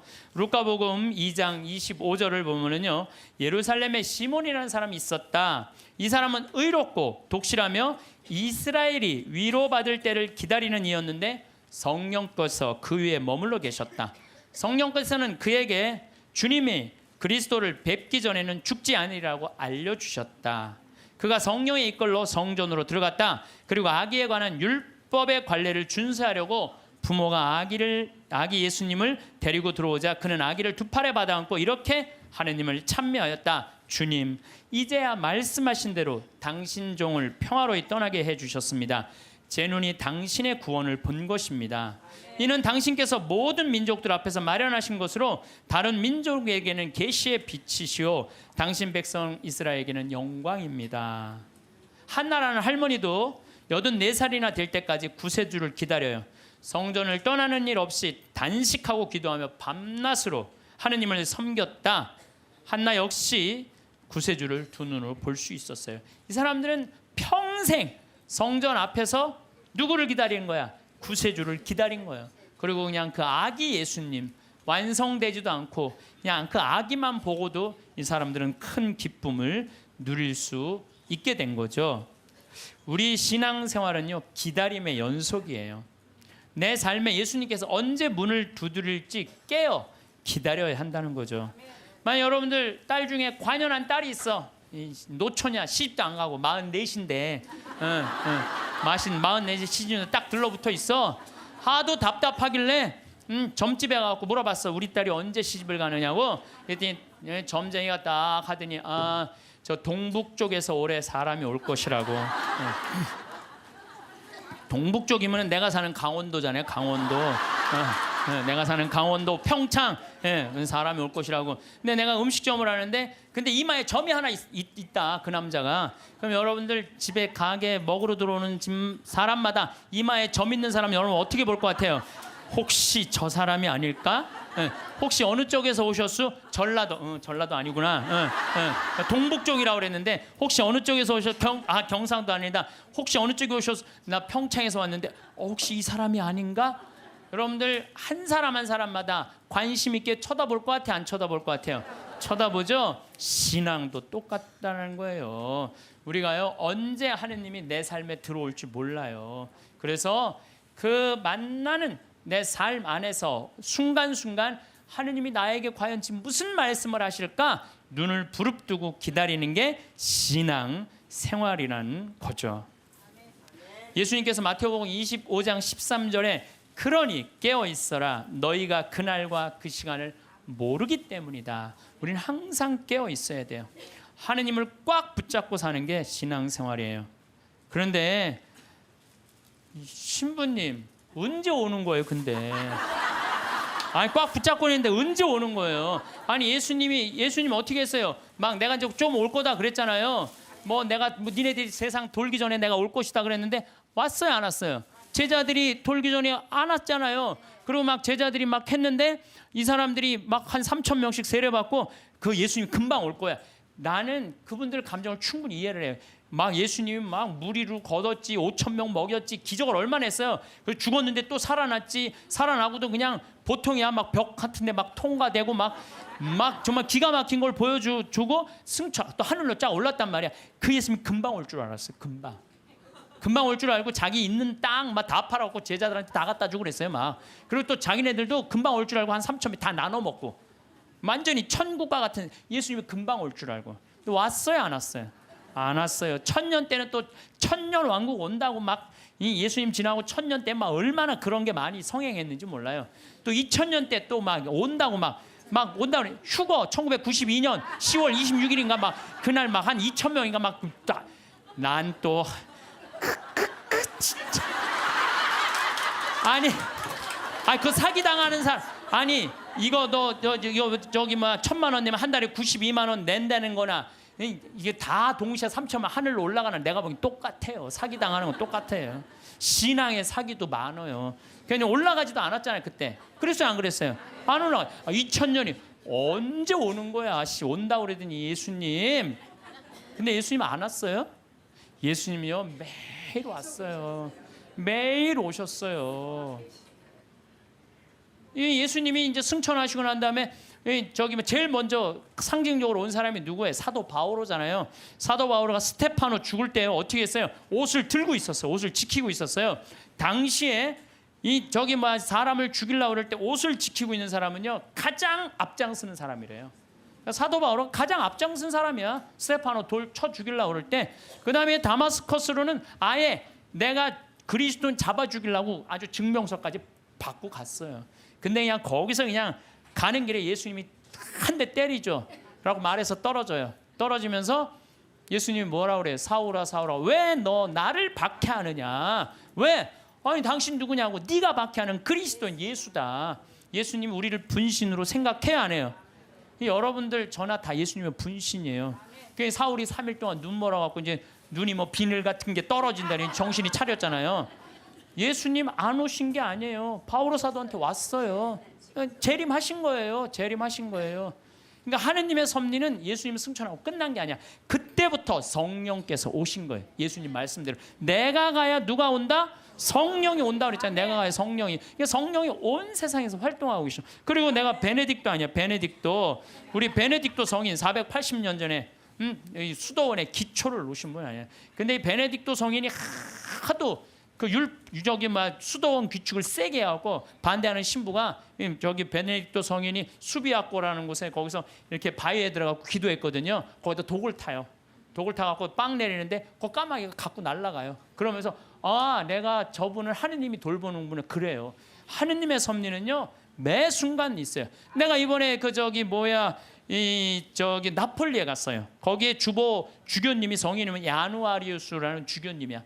350년경에 순교했는데 그분의 이제 시신이 이제 여기 뭐 성인 시신을 우리도 김대건 신부님이 그냥 다 온 세상 다 뜯어져 있잖아요. 뭐 턱뼈는 뭐 신학교가 있고 다리는 뭐 미리네가 있고 그냥 성인 그냥 시신. 그래갖고 이제 이 야누아리우스 성인도 막 시신이 떠돌아다니다가 900년에 다시 나폴리로 가요. 나폴리로 갔는데요. 이 놀라운 일이 벌어져요. 5월 첫째 주와 성인이 순교한 9월 19일 날은요. 이 성인의 그 굳은 피가요. 녹아요. 근데 이게 1000년 동안 똑같이 녹는 거야. 이 사람들이 의심이 얼마나 많아. 아무리 이걸 95도가 돼도 평상시에는 안 녹아요. 그럼 온도 때문에 녹는 거 아니냐. 그래갖고 그냥 실험을 또 하고 95도에 안 녹아. 그런데 5월 첫째 주하고 9월 19일 날은 어김없이 녹는 거예요. 이게 이해할 수 없는 일들이 너무너무 많이 벌어지는 거예요. 이게 다 하느님의 섭리. 하도 의심이 많으니까 하느님이 중간중간 삶 안에 있는데도 우리한테 보여주는 거지. 또 내가 제일 좋아하는 프란치스코 성인 1180년에 태어나서 1226년에 돌아가는 프란치스코 성인. 아버지 포목 장수였어요. 너무너무 부잣집 아들이었어. 근데 프란치스코 성인이 어디 뭐 전쟁에 갔다가 그냥 감옥 1년 있다가 와갖고 하느님이 그러는 거야. 예수님이 너 내 교회를 일으켜라. 내 쓰러진 교회를 일으켜라. 이 성인이 무슨 말인지 몰랐어요.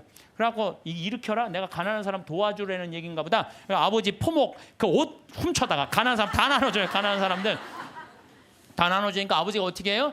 에? 이놈의 새끼 이거 내 아들 아니다. 내 재산. 아버지 돈밖에 몰랐던 거지.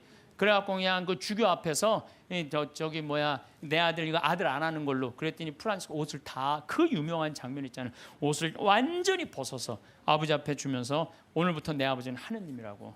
그러니까 주교님이 이렇게 옷을 감싸주잖아요. 귀도 주교님이. 그리고 이제 이 제2의 그리스도. 나는 아시시에 3번을 갔어요. 우리 프란치스코 성인이 돌아가시기 2년 전에는 오상. 이 오상반 참 이 오상이라는 것도요 특별한 은혜 같아요. 고통스럽게. 근데 프란치스코 성인 이번에 내가 우리 직원들하고 이제 그 아시시에 갔을 때 이번에는 또 다른 은혜를 느꼈어요. 다른 때는 뭐 장미 그 밭이 있어요. 프란치스코 성인이 성욕을 못 견뎌갖고 장미밭에 굴른 데가 있어요. 근데 그게 지금 800년이 지났는데도 그 자리에는 가시가 안 나는 거예요. 그 자리에는. 그래갖고 또 사람들이 의심이 얼마나 많아요. 그러니까 그 장미를 뽑아서 옆쪽 밭에 하면 가시가 나는데 그 가시 난 거를 다시 프란치스코 성인이 굴른 자리에 갖다 심으면 안 나. 그러니까 예수님이 그 기가 막힌 마음을 귀하게 여긴 거죠. 그리고 또 프란치스코 성인 보고 따라간 사람이 누구 있어? 글라라. 글라라는 어떻게 했어요? 글라라는 아버지가 장군이었어요. 왕족한테 시집 보내려고 그랬는데 나는 저 프란치스코 성인이 너무너무 정말 존경스럽다. 그런데요, 글라라 성녀는요 정말로 이뻐요. 키도 크고. 프란치스코 성인 키도 좀 140밖에 안 돼. 145. 그 정도밖에 안 됐다고 그래요. 아주 조그만. 근데 글라라 성녀는 시신에 가보니까 그대로 밀랍을 해놨어요. 글라라 성녀는. 근데 코도 오똑하고요. 정말로 예쁘게 생겨. 프란치스코 성인 진짜 못생겼죠. 나보다 더 못생겼다. 그래. 프란치스코 성인은 나보다 더 못생겼는데도 이 글라라 성녀는 그 프란치스코 성인의 삶이 너무 거룩한 거야. 그래갖고 그냥 그 이쁜 모습, 그 예쁜 그 수녀 그 관두고 수녀님 한 거야. 그러니까 동생도 따라왔고. 그러니까 그냥 프란치스코 성인도 아버지도 나중에 어떻게 그 재산 다 팔고 수도자 돼요. 엄마도 수도자 되고 결국은 다 따라가요. 그러니까 아버지가 장군이나 아버지가 얼마나 박해를 그 아버지 죽고 엄마도 이 수녀님이 돼요. 그러니까 프란치스코 성인하고 글라라 성녀가 두 집을 다 말아먹었어요. 다 말아먹었어. 수도자로. 그런데 이제 그 이슬람 십자군 전쟁할 때 이슬람군이 와서 수녀원을 전부 다 침공하려고 그래요. 그럴 때 수녀님들이 빨리 도망가자. 근데 글라라 성녀가 그래요. 우리가 어딜 도망가냐. 도망간다고 안 잡힐 것 같으냐 저 사람들한테. 나한테는 최고의 무기가 있다. 그러니까 이제 이슬람 군인들이 그 끼에라 성당에 딱 오니까 성녀께서 어떻게 해요? 성광을 예수님 성체가 모셔진 성광을 두고 성당 꼭대기 가서 비추잖아요. 빛이 너무 강렬해갖고 다 눈이 멀잖아 이 사람들이. 그러면서 이 사람들이 뭐라 그래? 여기는 우리가 가면 안 되는 데인 거. 그리고 그냥 지나가잖아요. 이게 다 하느님의 섭리라는 거, 섭리. 근데 여러분들 우리가 이 일상 안에서 하느님의 일은 늘 벌어지고 있어요. 근데 우리가 눈이 멀은 거죠. 안 보이는 거예요. 또 성체 기적, 이거 우리가 빼먹을 수가 없어요. 여러분들 성체, 란치아노 성체 기적이 있어요. 이게 인류 우리 교회사에서 첫 번째 있었던 기적이에요. 지금으로부터 1200년 전에 어느 날 바실리오 소속 한 수사 신부가 미사를 드리면서 이게 정말로 여 안에 예수님이 있을까? 이런 의심을 한 거예요. 그래서 이 신부가 의심을 품는데 그 빵과 포도주의 성변화를 위해서 축성을 하는 순간 갑자기 제병에 실제로 살이 변하는 거야. 동그란 제병이 살로 변하고 포도주가 피로 변하는 거예요. 너무 놀란 신부는 이 사실을 숨길 수가 없어갖고 미사에 참석한 이들한테 보여줘. 옛날엔 다 뒤돌아서서 미사했잖아요. 이거 보여주는 거예요. 이거 예수님이 이게 지금 빵인데 살로 변했다. 성혈이 피로 변했다. 보여줘요. 인간 지방에 다 알려줘. 이게 첫 번째 기적이에요. 예. 근데 이 성당이 어떤 성당이냐면 예수님의 옆구리를 찌른 백부장. 이게 성 론지노라고 기념을 하는 거예요. 그 사람도 성인 회개하고 성인이 됐다는 얘기죠. 그 기념 성당에서 벌어진 거죠. 그래서 이게 역사상 최대 성체 기적이라는 거죠. 예. 하느님이 의심을 품었던 수사 신부에게 보여준 하느님의 응답이었죠. 역사적으로 성체 기적에 대한 관심이 덜할 때도 있었지만은 란치아노의 신자들은 이 성체를 계속 모시고 있었어. 얼마 동안? 1200년 동안 모시고 있었던 거예요. 1200년 동안. 그런데 1971년에 그 주교들이 이게 진짜 사람 필까? 진짜 사람 살일까? 과학이 이제 발달했으니까 봉합한 걸 뜯어보자. 뜯어봤어요. 그래서 1970년과 71년에 해부학, 병리, 조지학, 화학 및 임상, 현미학 교수들 이런 사람들이 모여갖고 그 수도원의 요청에 따라서 검사를 하기 시작했어요. 검사를 해보니까 1200년 전인데 성체는 이 진짜 피고 진짜 살이고 그 살은 심장 근육에서 나온 살이다. 심장 우리 예수님 막 이렇게 심장 이렇게 있잖아요. 심장 우리 예수님이 정말 심장. 그다음에 살과 피는 인간의 완전한 살과 피다. 그다음에 살과 피의 혈액형은 동일하다. 이게 나와서 그냥 한 게 아니야. 이게 UN, WHO에도 이게 기재가 돼요. 그래서 7개국의 전문가들이 다시 분석을 해요.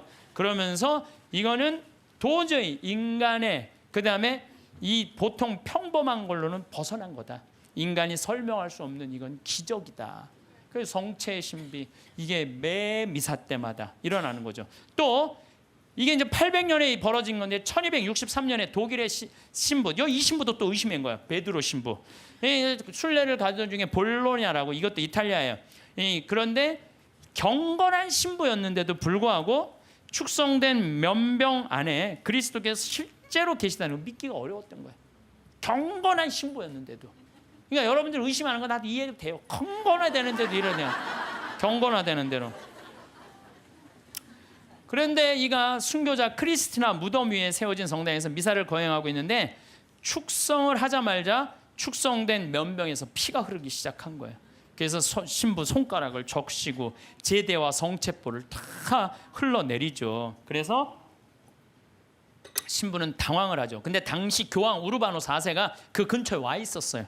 그래서 내가 의심을 했는데 이게 피가 이렇게 변했습니다. 사면을 해요. 근데 교황 우르바노 이 4세가 그거를 보고요, 성 토마스 아퀴나스 성인한테 이 성체는 그냥 우리가 기념이 아니라 이건 현존이다, 현존. 이 토마스 아퀴나스 성인한테 이 기적을 통해서 기도문을 하라고 그래요. 그게 바로 우리가 그 유명한 성체 창가예요. 여러분들 한 번씩 들어봤죠? 엎드려 절하나이다, 눈으로 보아 알 수 없는 하느님, 두 가지 형상 안에 분명히 계시오나 우러러 배울수록 전혀 알 길 없었기에 제 마음은 오로지 믿을 뿐입니다. 보고 맛보고 만져봐도 알 길 없고 다만 들음으로써 믿음 든든해지오니 믿나이다. 천주성자 말씀하신 모든 것을 주님의 말씀보다 더 참된 진리 없나이다. 십자가에서는 신성을 감추시고 여기서는 인성마저 아니 보이시나 저는 신성 인성을 둘 다 믿어 고백하며 뉘우치던 저 강도의 기도를 올리나이다. 토마스처럼 그 상처를, 이 토마스는 12사도가 저기 예수님 이렇게 나타났다 그러니까 뭐라 그래, 난 내 손으로 그분 옆구리에 손 찔러보고 못자국 넣어봐야 된다. 그 토마스 얘기예요. 토마스처럼 그 상처는 보지 못하여도 저의 하느님이심을 믿어 의심 안 싸우니 언제나 주님을 더욱더 믿고 바라고 사랑하게 하소서. 주님의 죽음을 기념하는 성사여, 사람에게 생명 주는 살아있는 빵이여, 제 영혼 당신으로 살아가고 언제나 그 단맛을, 성체의 단맛을 느끼게 하소서. 사랑 깊은 펠리칸, 이 펠리칸 얘기는 잘 아시죠? 펠리칸이라는 새는 어떻게 해요? 자기 새끼가 이렇게 나무에다 하는 게 아니라 이렇게 모래밭에다가 이렇게 새끼를 하는데 그 독사들이 그 알을 너무너무 좋아하잖아요. 그래갖고 이 새끼들이 그냥 조금만 그 새끼 잡아먹으려고 독사들이 막 물으면은 피가 묽어져요. 그럼 펠리칸이랑 어미새가 와갖고 독사를 다 쫙 죽이고 그 새끼 배를 막 쪄요. 자기 배도 막 짜고, 새끼 배를 쪼는 건 뭐야? 피가, 독에 묻은 피가 빠져나가라는 거야. 그 자기 맨 부리 앞에 거기에 피를 쪄요. 여기 제일 뜨거운 피가 있어. 그래갖고 새끼 입에다가 그걸 넣어줘요. 그러면 이 피가 새나고 너무 진해갖고 새나가지가 않는 거야. 그래서 새끼가 다시 살아나는 거예요. 이게 예수님의 사랑이 그거야. 예수님 피를 흘려갖고 우리가 새 속에 악마의 독에 물려갖고 정신을 못 차려. 그러니까 우리 다 새 속의 독을 다 빼내고 당신의 피를 넣어주는 거. 그래서 그 사랑 깊은 펠리칸 그 얘기를 하는 거예요. 사랑 깊은 펠리칸 주 예수님, 더러운 저 당신 피로 씻어주소서. 그 한 방울만으로도 온 세상을 모든 죄악에서 구해내시리이다. 예수님 지금은 가려져 계시오나 이렇듯 애타게 간구하오니 언젠가 드러내실 주님 얼굴 마주 뵙고 주님 영광 바라보며 기뻐하게 하소서. 아멘. 이게 이 기적이 있은 지 1년이 지나고 난 다음에 1264년 8월 교황 우르바노 4세가 토마스 아퀴나스 이 기도문을 1년 동안 이 토마스 아퀴나스 성인이 묵상을 한 거예요. 그래갖고 성체 축일이 제정이 된 거예요. 이 기적을 통해서. 그래서 여러분들 성체 성혈 대축일 기념하잖아요. 이게 이런 사연으로 생겨난 거예요. 이런 사연으로. 예, 그래서 정말로 이런 것들을 보면은 참 우리 신앙은요 그냥 지나갈 게 하나도 없어. 다 정말 황금이에요, 황금. 예, 또 시에나의 성체기죠. 이거는 이제 훌쩍 또 넘어서 1700년에 시에나에서 거행 미사를 하고 있는데 어떤 도둑이 들어와서 성체를 훔쳐가요. 그때는 옛날에는 우리 성체를 어떻게 했어요? 성체 영화로 갈 때 침 뱉으면서 성당 갔어요. 퇴퇴퇴 왜? 거룩한 성체용하는데 침 넘어가면 안 된다고. 퇴퇴퇴 버티면서 갔어요. 그리고 몇 시간 전에 공복제 24시간 하루 종일 굶었어요. 요즘은 뭐 30분으로 줄어들었지만 세상 좋아졌어요. 그래서 옛날에 그 왕림성당 125주년 한다고 그러는데 그 왕림성당에 그 동네 사람들이 다 갈 때요 너무 배가 고파고 하루 공복제를 지켜야 되니까 물 먹고 간 거 물 먹고 시내 물 먹고 그리고 이 태태태 침 뱉고 성체 깨끗하게 모신다고. 그런데 옛날에는 성체가로 떨어지는 것도 무서워서 쟁반 가지고 어떻게 했어요? 다 바쳤잖아요. 그러면 혀로 하면은 쟁반 그것도 나 어렸을 때 복사해갖고 그 쟁반 난 또 주교자 성당에서 쟁반 돼갖고 복사할 때 죽어 한 1000번 이렇게 하고 나면요 올 때마다 여러분들은 아멘 혀로 내밀었잖아요. 기억나요? 네. 그러니까 그 성체도 다시 다 쟁반하면은 제대해서 다 닦았다고요. 그런데 이 성체를 잊어먹었다 난리 난 거예요. 그래갖고 그냥 신부들이 그냥 그거 하면 무릎 꿇고 24시간 동안 주교님한테 혼나고 그랬거든요 옛날에. 근데 이 성체를 도둑 맞았으니 이게 어떻게 난리가 났는데 3일이 지나서 소년 성가대회가 거기에 그 저기 막 쌀독 그 가난한 이들한테 하는 그 쌀독에서 찾아내요. 그래갖고 그 성체를 이제 이거 명할 수가 없잖아. 그래갖고 모셔두는데 그래도 특별한 일 있을 때마다 해가 처음엔 300몇 개를 잃어버린 거예요. 그런데 요즘은 뭐 223개 남았대요. 그런데 이게 300년이 지났는데도 하나도 안 변한 거예요. 이게 면역 밀떡은 조금 지나면 변하거든. 100년, 200년, 300년이 지났는데 하나도 안 변한 거예요.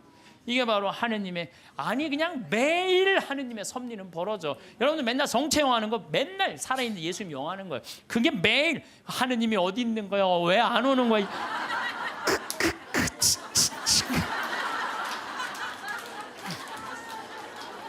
그래서 제가 자료를 좀 찾아봤어요. 그랬더니 이 성체에 대한 기적, 이런 기적이 이렇게 많아요. 이게 내가 평화방송에 부탁했어요.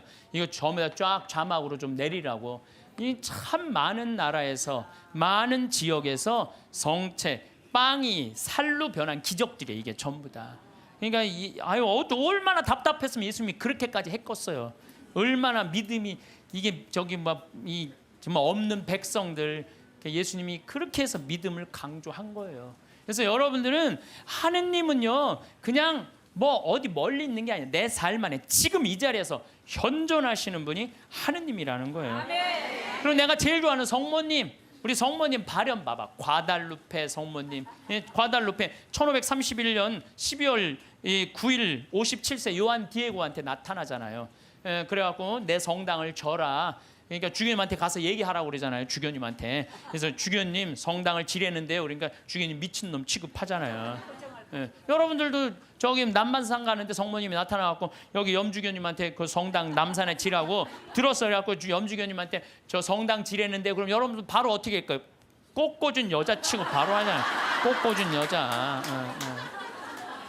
그래갖고 요한대요가 다음날 갖고 성모님 전하긴 전했는데 안 믿는 것 같다고 그러니까 나한테 증표를 달라고 그러니까 저 12월 달이니까 이 멕시코 시티가 2,000m 위에요. 12월 달은 굉장히 추워요. 장미는 언제 피죠?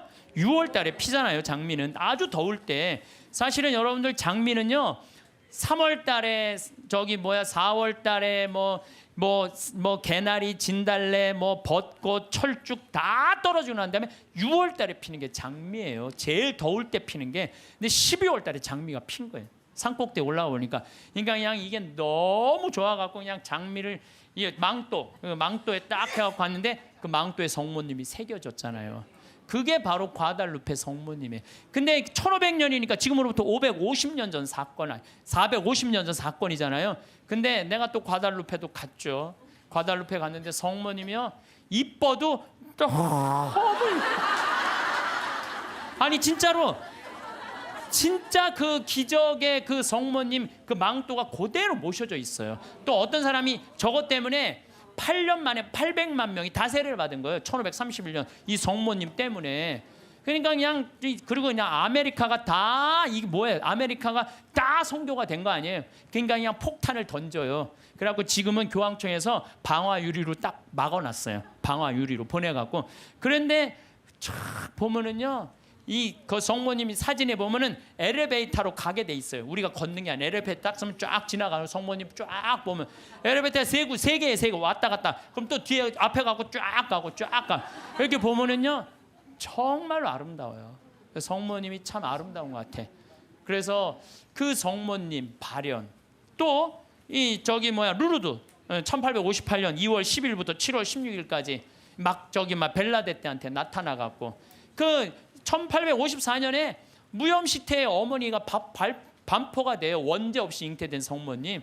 그 교리를 아는 사람이 거의 없었어요. 그때 교황청에서 발표한 건데 이 피레네 조그만 데서 그 벨라데테가 뭘 알아요. 학교도 안 다니는 애가. 근데 성모님 본당 신부가 너 그분 이름이 뭔지 물어보고 와. 그러니까 성모님한테 가고 본당 신부님 이름을 물어보고 오라고 그러는데요. 그랬더니 성모님 뭐라 에라꾸의 소위 임마꿀라타 콘셉시우라고 그래요. 이게 라틴어예요. 라틴어. 얘네들은 프랑스, 그리고 얘는 프랑스 말도 하는 거. 오늘 프랑스에서 한 분 오셨는데 프랑스 말도 아니에요. 얘네들은 피레네에 아주 사투리 쓰는 애야. 그래갖고 얘가 또 막 외우고 가요. 에라소이 임마꿀라타 콘셉시오 에라꾸의 소이 임마꿀라타. 그래갖고 본당신부한테 딱 얘기해요. 에라꾸의 소이 임마꿀라타 콘셉시오라는데요. 본당신부 놀래요. 너 그게 무슨 뜻인 줄 아느냐? 아니요, 나 모르는데 외우느냐고 죽을 뻔했어요. 나 죽을 뻔했어요. 그래요.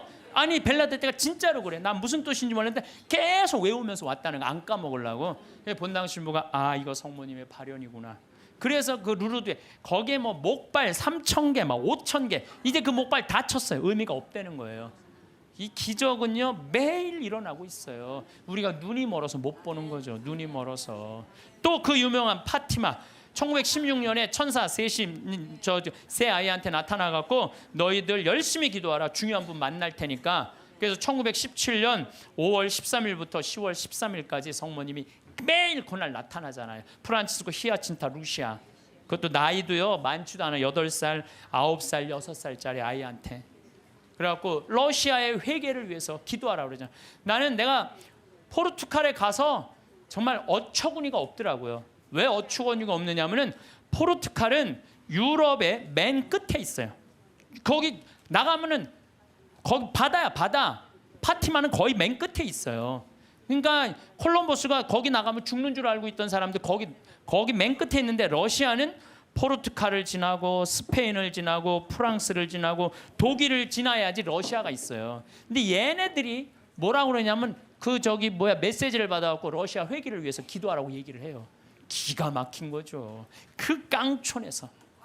근데 내가 이거 좀 자료를 뽑아왔는데 성모님도 참 내가 보니까 10월 13일 날 12시에 나타난다는데 안 나타나요. 안 나타나. 그러니까 그 신부가 뭐라고 그러냐면 지금이 정오란 말이야. 그 부인은 거짓말쟁이라고 우리에게 말할 셈이니 그 신부는 참지 못하고 어린이들을 의심쩍어 했다. 그리고 또 시계를 보았다. 하지만 정오가 넘었잖아. 여러분 모두가 환상이라는 것을 모르십니까? 있을 수 없는 일입니다. 집으로 가세요. 다들 집으로 돌아가세요. 라고 이 신부가 다 가라고 그래요. 12시에 발현한다고 그랬는데 안 오니까. 근데 성모님이 1시에 오세요. 나는 내가 성모님한테 불만이 그거야. 12시에 오기로 했으면 12시에 와야지. 왜 1시에 오냐요. 1시에. 약속을 왜 애들을 괴롭히냐 이거야. 그런데 여기 사진도 있지만은요. 그 7만 명이 그 기가 막힌 오묘한 변화를 15분 동안 체험한 거예요.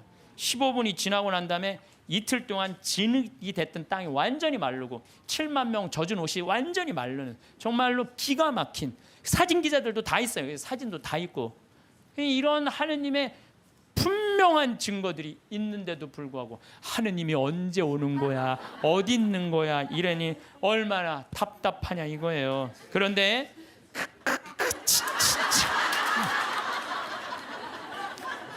근데 제가 여러분들한테 오늘 특별히 소개할 분은요.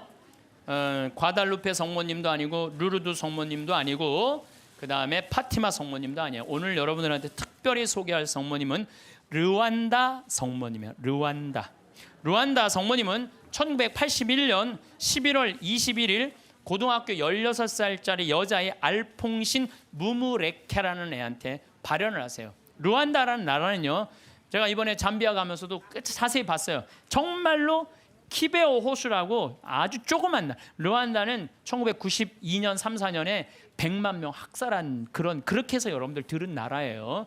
그런데 이때 성모님이 나타나고 이 학살을 미리 예언을 해요. 회개하라고. 근데 이 아이는 너무 외로웠어. 자기가 너무 힘들었어. 그래서 성모님한테 뭐라고 그러냐면은 성모님 나 너무 힘들어요. 외로워요. 그러니까 성모님이 나타나요. 그래서 나는 너를 위로하러 하늘에서 왔다 하시면서 메시지를 전해주길 바래요. 혹시 여기 계신 분들 외롭고 힘든 분들 많을 거예요 아마. 어디 가서 찾아 성모님한테 나를 위로해달라고 그러면 성모님 위로해 주실 거예요. 이 성모님이 나타나는 동안 그 아이의 표현이 그래요. 너무 아름다운 부인이 나타나는데 얼굴이 까만색인지 하얀색인지 모를 정도로 하여튼 환상적으로 아름다웠다는. 그리고 다리가 안 보이는데 빛이 쫙 모든 아이들의 발현이 다 그래요. 예. 그래서 사제가 성모님 발현이 하여튼 신부들이 문제야. 보면 다 반대하는 게 신부들이야. 신부들이 성모님 발현이 어디 있느냐 하면서 요즘 말하면 학교장한테 걔를 박해하라고 그래요. 라고 학교장이 무지하게 박해를 해요. 마리 끌레르라는 아이가 얘가 성모님이 막 발현하면 혼이 나갔을 때 머리카락을 막 잡아당겨요. 발현할 때. 그리고 막 손가락을 꺾고 힘껏 꼬집고 귀에 대다고 소리를 막 질러. 그러는데도 얘는 그걸 몰라요. 발현 때는. 그 거의 탈원 상태에 들어가 자기를 괴롭히는 걸 모르는 거죠. 근데 1981년 1월 12일에 성모님께서 두 번째 학생한테 발현하세요. 17살 먹은 아나탈리 무카마진 파카. 이름이 무지하게 어려워요. 하여튼 아나탈리 무카마진 파카한테 나타나요. 이 학생은 굉장히 신심이 두터운 학생이에요. 매일 수업 전에 묵주기도 하고 쉬는 시간에 성서 읽고 완전 우리 신학교 때처럼 얘 살았어 보니까. 근데 이 아이한테 성모님이 나타나고 메시지를 빨리 회개해야 된다. 이 르완다라는 나라는 그 메시지를 큰 고통이 올 것이다 라는 메시지를 전해줘요. 근데 제일 놀라운 거는 이 마리 끌레르 막 꼬집고 꺾고 머리끄댕이 끌어당기는데 성모님이 보기에도 너무 했나 봐. 얘한테 나타나요. 얘한테 1982년 3월 1일 날 두 소년을 괴롭히던 마리 끌레르에게 나타나요. 나타났을 때 얘가 너무 아름다운 부인이 자기한테 찾아왔을 때 환시를 부정합니다. 왜? 자기가 박해했잖아. 애들 둘을 괴롭히고. 이 10대 소녀는 자신이 조롱하고 공격했던 두 소녀가 자기를 속이는 거라고. 성모님이 나타나 속인 거라고 확신해요. 속인 게 아니라 자기가 미쳤거나 악마에 사로잡혔다고 생각을 해요. 그러나 성모님의 안심시키는 목소리로 마리 끌레르는 완전히 사람이 변해요. 그러니까 그동안 미안했다고 눈물을 하면서 이 두 소녀와 함께 이 세 소녀는 성모님의 이게 내가 왜 여러분들한테 교황청 인정이 떨어졌어요. 교황청에서 그건 확실한 성모님 발현이다. 근데 사실은 여기에 더 놀라운 거는 셰가타샤라는 남자아이예요. 이 남자아이한테 누가 나타나요? 예수님이 나타나요. 예수님이. 근데 문제는 얘는 성당에 안 다니는 애예요. 뭐 성당에 안 다니는 사람한테도 많이 나타나요. 그래서 저는 이게 이제 평화방송에도 나가겠지만 가끔 이런 얘기를 해요. 우리 교회에만 구원이 있다 이렇게 말하는데 그거는요 모르는 소리예요. 아니 그럼 얘한테 나타나지 말아야지. 그렇지 않아요? 그런데 뭔데 이 동네는 아예 예수님을 모르는 동네예요. 그리고 여러분들 아프리카 가봤어? 안 가봤으면 말을 하지 마세요. 아프리카는 우리가 생각하는 것처럼 전선이 있는 것도 아니고 방송이 있는 것도 아니에요. 그러니까 내가 밤에 한번 다녀봤는데 진짜 이 사람들이 차가 없으니까 다 걸어 다녀요. 나 저 경상도 시골에서 살 때 그 어렸을 때 가면 막 귀신 나온다 불빛 막 이상한 불빛 그거하고 똑같아 지금도. 그러니까 시골은요 완전히 차단된 데야. 거기는 성당도 없고 교회도 없고 아무것도 없는 애야. 얘는 학교도 안 다니는 애야. 성당이 예수님이 뭔지도 모르는 애야. 이 예수님이 나타나고 성서에 대한 얘기 다 해주고 사도신경 다 알려주고 그 다음에 나는 이 셰가타샤한테 예수님이 해준 말이 너무 마음에 들어서 여러분들한테 얘기를 해줘요. 모든 사람에게 말하여라. 성경을 읽고 내가 한 말을 찾아보아라. 그러니까 여러분들 제가 이 교우들한테 안타까운 게 뭐냐면 신앙생활할 때 보면 막 특별한 뭐가 나오기를 바라는 분들이 있어요. 그런 거 없어요. 특별한 게 어디 있어요? 내 손에서 뭐가 나오길 바라는데 내 손에선 아무것도 안 나와요. 내 손에선 아무것도 안 나와요. 그런데 특별한 게 아니에요. 예수님이 강조하는 건 성서. 2000년 전에 예수님이 와서 하신 말씀을 보라는 거예요. 그 안에 다 들어있어. 모든 우리의 답답한 거, 궁금한 거 어디에 다 들어있어? 성서에 다. 그러니까 모든 사람에게 말하여라. 성경을 읽고 내가 한 말을 찾아보아라. 내가 예전에 한 말을 모두 믿고 그대로 살아라. 최후 심판 날에는 이중적인 의미가 있다. 각자에게 심판의 날은 곧 죽음의 날이다. 전 인류에게 있어서 최후 심판 날은 나의 재림 날이 될 것이다. 어떤 날이든 그날은 모든 사람이 하느님을 더 가까이, 이게 멸망이 아니야. 여러분들 최후 심판, 재림 이걸 멸망으로 하는데 멸망이 아니에요. 완성이에요, 완성. 저기 뭐야, 그 저기 우리 저 신부님이 말씀하신 오메가 포인트라는 거예요. 완성으로 간다는 거예요. 그러니까 인류는요 지금 완성으로 향해서 가는 거예요. 뭐 인류가 망할 것 같아. 2000년 전, 1000년 전에 비하면요 지금처럼 건강한 적이 없어요. 지금처럼 전쟁이 없는 적이 없어요. 지금처럼 건강한 적. 여러분들 생각을 해봐. 2000년 아니 200년 전에 이 중에 70%는 다 종으로 살았어요. 사람 같지도 않게 살았어요. 이 중에는. 그렇죠? 양반 비율이요. 충청도가 제일 많았는데 15%였어요. 15%. 나머지는 다 평민, 상민, 종으로 살았어. 나머지는 다. 그러니까 지금 여러분들 시대가 좋아서 종이 어딨어. 그렇지 않아요? 굉장히 건강해진 거예요. 긍정적인 눈으로 바라보셔야 돼. 또 요즘 아주 1968년 이탈리아 로톤도의 비오 신부님. 이 신부님 책을 한번 사서 읽어보세요. 정말로 하느님의 섭리가 그대로 드러나신 신부님이 이 비오 신부님이에요. 비오 신부님은요 정말 오상, 평생 오상 받았어요. 근데 이 신부님도요 이 오상이 싫었던 거야. 왜? 이게 사람이 자꾸 이렇게 쳐다보고 막 와서 확인하고 그러니까. 그래서 처음에 감춰요. 막 붕대로 싸요 오상을. 그러다가 하다 안 되니까 오상을 드러내 놓으셔요. 그러니까 사람들이 너무 많이 모이니까요 또 위에서 또 반대해요. 너 미사하지 말고 고해성사하지 말라고 혼자 해라고 순명을 하세요. 이 신부님이 정말 생기기도 이 신부님은 잘생겼어. 아주 잘생긴 신부님인데 그리고 의사들이 붙어요. 왜? 50년 동안 오상을 입었으니까 이게 병으로 오염되지 않을 거나 계속. 그런데도 오염되지 않은 채로 50년을 가고 이게 비오 신부님이 물어봐요. 나 이거 언제 끝나느냐고. 너 죽는 날 끝난다. 그런데 놀랍게도 신부님이 돌아가시는 날 이게 싹 치유가 돼요. 돌아가시는 날. 예. 이게 뭐 살아있는 하느님의 증거죠. 하느님께서는요 끊임없이 활동하고 계셔요.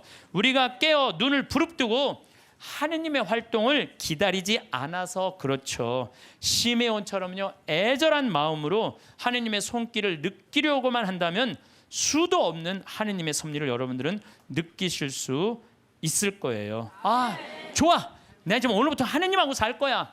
근데 내가 지금 빨리 나가서 택시를 잡아야 돼. 내가 기도하면은 내가 막 택시가 금방 올 거야. 하느님이 보내줄 거야. 그래갖고 그냥 막 나가고 딱 하느님 딱 택시를 보내줘서 역시 하느님은 내 기도를 들어주셔. 이런 분은요 신자가 아니라 환자예요. 환자. 이런 분들은 신자가 아니라 환자. 하느님은 특별한 일에 내 삶에 관여하시는 게 아니에요. 일상 안에 관여하시는 거예요. 그래서 그 유명한 얘기가 있죠. 어떤 정말 기가 막히게 열심한 하느님의 섭리를 매일매일 믿는 사람이 이제 동네 홍수가 났어. 그래갖고 이제 911에서 방송을 한 거예요. 이제 빨리 저 피신하십시오. 지금 위험하니까 빨리 피신하십시오. 그랬더니 이 사람은 그러는 거야. 나는 하느님이 와서 구해줄 거다. 홍수가 와도 노아가 그 홍수가 났을 때 하느님이 구해줬듯이 나는 구해줄 것이다. 근데 이제 다 피했는데 이 사람은 안 피한 거야. 그래갖고 보트가 왔어. 보트가 와갖고 빨리 타시라고. 그랬더니 나는 하느님이 구해줄 건데 이 보트에 이 많은 짐을 어떻게 실어? 하느님이 완벽하게 구해줄 테니까 니네들 가라. 얼마나 버팅겼는지 그 보트가 못 구했어요. 그러고 난 다음에 이제 또 물이 차가고 지붕까지 했네. 지붕에 올라가고 헬기가 왔어. 헬기가 빨리 타라고. 이거 안 타면 이거 죽는다고. 걱정하지 마. 하느님이 와서 구해줄 테니까 당신 가라고. 마지막 이 사람 죽었어요. 죽어갖고 하느님한테 따졌어요. 하느님 왜 나를 안 구해주러 왔느냐. 노아 내가 그렇게 애절하게 기도했는데도. 그랬더니 하느님이 어이가 없다는 듯이 무슨 소리냐. 나는 너한테 3번 보냈다. 한 번은 방송으로 보내고, 한 번은 배로 보고, 한 번 헬리콥터까지 보냈다.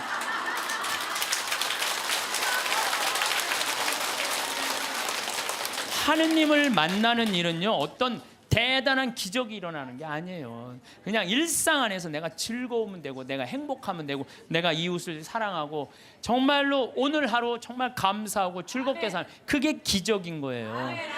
무슨 로또가 그냥 밤에 번호를 짝짝짝짝 알려줘 갖고 내가 로또가 된다. 그건 환자예요, 환자. 신자가 아니라. 그래서 여러분들, 가장 위대한 기적은 뭔지 아세요? 매일 미사의 성체 기적이에요. 예수님이 그 온 우주의 하느님이 내 몸 안에 들어오는 거예요. 얼마나 가슴 떨리는 일이에요. 얼마나 설레는 일이에요. 그렇지 않겠어요? 그러니까 여러분들, 미사 참례, 이 미사 참례를 통해서 예수님을 영화할 수 있는 분들은요, 이 하늘나라 속에서 사는 분이에요. 그래서 제가 지난 1, 2, 3회에 대해서도 뭐라고 말씀을 드렸냐면, 이 예수님은 지금도 우리 삶 안에서, 내 삶 안에서 관여하고 계신다. 하느님만 꽉 붙잡고 살면은 하늘나라 경계 없다, 이 세상. 그래갖고 내가 정말로 열심히 사는 사람 가슴에 뭐가 있어? 여건이 있어. 믿음이 굳건한 사람들은 가슴에 여건이 있어. 하늘나라는 요즘은 다 비행기 보낸대요. 비행기 딱 탈 때 여건 심사할 때 뭐만 내면 돼? 여건 딱 내고, 어떻게 싹 웃으면서 죽을 때 나 1조 이거 어떻게 하면 좋아? 발버둥 치지 마시고, 죽을 때 통장에 500만 원 딱 남기고, 자, 이 세상 나는 이제 그리던 하늘나라 떠난다. 여행 탈 때 비행기 타면 막 가슴이 설레잖아요. 죽는 것도요, 설레는 일이에요. 죽는 거 설레는 일 아니에요? 새로운 삶으로 올라가는 과정인데 얼마나 설레. 그러니까 설레니까 우리 그냥 그 최 신부님 손잡고 우리 마리아 할머니가 씩 웃으면서 이 세상 떠나듯이 여러분들도 마지막 날 웃으면서 떠날 수 있는 그런 분들 되기를 바라겠습니다. 오늘도 황창현 신부님의 행복 특강 잘 들으셨나요? 이어서 나이 들수록 들으면 도움이 되는 지혜의 말씀을 들려드리겠습니다. 첫 번째, 무조건 자기 말만 옳다고 하는 친구. 대화를 하다 보면 상대방과 감정적 교류가 생기고 소통을 하며 친밀감이 생기기 마련입니다. 사회생활을 하며 나이 들어서 만난 사람과도 이야기를 나눠보면 나와 가치관이나 생각이 비슷하고 취향도 잘 맞아서 가깝게 지내게 될 수 있습니다. 반면 오랜 친구 중에 안 좋은 일이 있을 때마다 내가 안 될 거라고 했지? 와 같은 말을 하며 자기 말이 항상 맞다는 식으로 말하는 사람이 있습니다. 이런 사람의 특징은 대화를 승부라고 생각한다는 것입니다. 사소한 것에 대해 이야기를 해도 모든 것은 자기 말이 맞다고 우깁니다.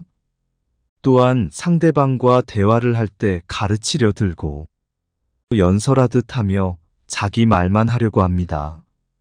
그렇기 때문에 누군가의 말을 귀담아 듣기보다는 다른 사람에게 훈수 두기를 좋아하고 묻지 않아도 계속해서 조언을 하려고 합니다. 조언의 내용을 들어보면 나를 위한 진심 어린 충고라고 보기는 힘든 경우가 많습니다. 그러다 누군가 자기 의견에 조금이라도 반박하는 말을 들으면 예민하게 반응하고 분노를 일으킵니다. 이렇게 과민 반응을 하는 이유는 심리적 관점에서 볼 때 내면이 열등감으로 가득 차 있기 때문에 그럴 확률이 높습니다. 항상 남들보다 잘나야 한다는 조바심을 내고 대화를 소통의 도구가 아닌 승부라고 생각하기 때문에 항상 승부욕에 사로잡혀 있습니다. 이런 사람들과 어울리다 보면 항상 그 사람의 생각을 강요받는 느낌이 들고 대화하는 것도 부담이 됩니다. 헤어지고 집으로 돌아오는 길에는 마음이 찝찝하고 다시 만나고 싶다는 생각도 들지 않습니다. 살다 보면 웃고 떠들면서 마음이 가볍고 상쾌해지는 날도 있고 어떤 날은 우울해서 위로받고 싶은 날도 있을 것입니다. 그러나 대화로 승부를 보려는 사람들은 위로받고 싶은 날에도 구태여 충고를 하려고 합니다. 다 널 위해서 하는 말이야 라는 말은 속으로는 본인의 지식과 잘남을 과시하고 싶은 마음이 내재되어 있습니다. 이런 식의 대화로 늘 상처 주는 친구가 있다면 멀리 하시기 바랍니다. 두 번째, 사람의 급을 나누려는 친구. 오래 만난 친구라도 나이 들수록 삶의 환경에 있어서 천차만별이 됩니다. 경제적 여유나 사회적 위치 등에서 차이가 생깁니다. 하지만 동창 모임에 나가면 이런 차이는 신경 쓰지 않게 됩니다. 어릴 적 순수했던 시절로 돌아가 웃고 떠들며 그때의 추억을 회상합니다. 하지만 속으로는 너무 차이나는 친구에게 불편한 마음이 드는 것이 사실입니다. 그 사람이 싫거나 나쁜 사람이라고 생각하는 것은 아니지만 그러한 차이를 관계의 벽이라고 생각하게 되면 친구 사이는 점점 멀어지게 됩니다. 그런 생각들이 마음의 걸림돌이 되다 보니 자연스러운 현상이라고 볼 수 있습니다. 이런 마음은 부러움과 자격지심에서 비롯된 경우가 많습니다. 이런 감정을 느끼는 것은 인간의 본성이기 때문에 나쁘다고 할 수 없습니다. 또한 티내지 않으려고 해도 대화를 나누다 보면 부러운 감정을 숨길 수가 없습니다. 이럴 때 서로 이해하고 조심하며 서로를 존중하는 마음이 있다면 그런 대로 잘 지낼 수 있습니다. 하지만 오래된 친구라도 극단적으로 멀어지는 경우가 있습니다. 바로 경제적 여유나 사회적 위치 차이를 티내려고 할 때 벌어지는 일입니다. 자연스럽게 분위기가 무르익을 때쯤 즐거운 대화가 한참 오고 가던 중에 친구가 나 밖에서는 이런 대우 받는 사람 아니다 라는 태도를 취합니다. 나니까 친구가 이런 말을 해도 참아주는 거지. 다른 사람들은 나한테 그렇게 못한다는 뉘앙스를 풍깁니다. 한마디로 너와 나는 급이 다르다 이겁니다. 좋은 직장에 높은 직급을 가진 사람이 직장 내에서의 위계 질서를 친구 관계에도 적용하려고 합니다. 그렇게 되면 친구 사이에도 거부감이 들지 않을 수 없습니다. 친구들에게도 직장에서 부하 직원에게 명령하는 듯한 언행을 하며 그 반대가 됐을 때는 네가 나한테? 라는 듯이 어이없는 표정으로 쳐다봅니다. 너 같은 사람이 나 정도 되는 사람에게 이런 대우를 할 수 없다는 식입니다. 얼마 전 뉴스에 술에 취해 경찰을 폭행한 예비검사 사건만 봐도 그런 사람들의 인성을 알 수 있습니다. 그 예비검사의 태도를 보면 조사를 받는 과정에서도 내가 누군지 아냐? 너 누구 라인이냐? 식의 발언을 하며 갑질적인 태도를 보였다고 합니다. 이렇게 본인의 사회적 위치나 힘을 이용해 먹으려는 사람들은 친구들에게도 똑같이 하는 경우가 굉장히 많습니다. 이런 사람들은 자아도취에 빠져 있는 경우가 많고 친구도 자기 아래급의 사람으로 취급합니다. 이 경우는 더 이상 친구 사이라고 볼 수 없는 관계입니다. 만날수록 스트레스만 쌓이고 자존감이 떨어지는 느낌을 자주 받습니다. 오래도록 만난 친구라서 정이 있기 때문에 참고 만나기에는 혼자만의 착각인 경우가 많습니다. 자기가 잘난 사람이기 때문에 뭔가 바라고 붙어 있는 것으로 여기고 친구로 만나기보다는 내가 그냥 만나준다는 식인 경우가 많습니다. 그렇기 때문에 항상 거만한 태도를 취하거나 상대방의 말에 공감하지 못하는 경우가 많습니다. 실제로 뭔가 부탁할 일이 있어서 도움을 청하더라도 남에게 부탁할 때보다 더 굴욕적인 대우를 받는 경우도 많습니다. 이런 친구는 인간관계에서 정리하는 것이 정신 건강에 좋습니다. 세 번째, 받으려고만 하는 친구. 누군가에게 베푼다는 것은 돌려받을 것을 기대하고 베푸는 것이 아닙니다. 그러나 베품을 받는 사람의 마음이 잘못된 경우가 있습니다. 절약하고 검소한 것은 좋지만 남의 돈으로 자기 돈을 아끼겠다는 방식이 황당합니다. 큰 돈을 벌게 되면 노력에 비해 많이 버는 것처럼 보입니다. 하지만 그 결과를 얻기 위해 초반의 노력이나 위험을 감수한 도전을 했기 때문에 얻을 수 있는 결과물입니다. 그런데 그런 것은 전혀 고려하지 않고 당연히 네가 나보다 돈이 많으니 밥을 사야 한다는 생각을 갖고 있습니다. 정작 이런 결과물을 얻기까지 아무런 기여도 하지 않은 사람이 이런 태도를 보이면 더 화가 납니다. 자주 만나는 친구에게 항상 내가 밥을 사다가 어쩌다 그 친구가 한번 밥을 사면 엄청 생색을 냅니다. 내가 밥을 살 때는 별말 없고 이를 쑤시며 밖으로 나가던 친구가 밥을 한번 사더니 입이 쉴 틈을 모르고 생색내기 바쁩니다. 이러한 행동은 반드시 돌려받겠다는 심리에서 비롯됩니다. 이런 친구는 내가 어려운 일이 생겼을 때는 나 몰라라 할 가능성이 높습니다. 나의 상황을 안타까워하고 걱정하기보다는 이제 더 이상 빼먹을 게 없는 사람이라고 생각하는 경우가 대부분입니다. 정말 형편이 안 돼서 어쩔 수 없는 것을 나쁘다고 하는 것이 아닙니다. 형편이 안 돼서 만남을 부담스러워하는 친구에게는 기꺼이 베풀 수 있고 받았을 때 미안함과 고마움이 느껴집니다. 그것은 당연하게 생각하고 이용해 먹으려는 의도가 없기 때문일 것입니다. 상대방에게 받으려고만 하고 그것을 당연하게 여기는 계산적이고 이기적인 태도가 관계를 멀어지게 하는 것입니다. 이런 친구에게 돈을 쓸 바에는 불우이웃을 돕는 데 쓰는 것이 훨씬 낫다는 생각이 들기도 합니다. 네 번째, 자기 잘못을 인정할 줄 모르는 친구. 아무리 좋은 친구 사이라도 오래 지내다 보면 사소한 말실수 정도는 할 수 있습니다. 그러나 말실수를 하는 것이 그 자체로 문제가 되는 것이 아니라 실수한 뒤에 태도가 문제가 되는 경우입니다. 어느 날 친구가 나에게 은근히 기분 나쁜 농담을 해서 불편한 기색을 드러내면 뭐 그런 걸 갖고 그래?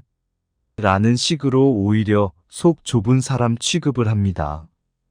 이런 사람은 보통 자기가 그런 말을 들었을 때는 굉장히 예민하게 반응하며 흥분합니다. 내가 싫은 것을 상대방에게 하지 않는다는 생각은 찾아볼 수 없습니다. 나의 농담은 유머라고 생각하고 상대방의 농담은 공격으로 받아들입니다.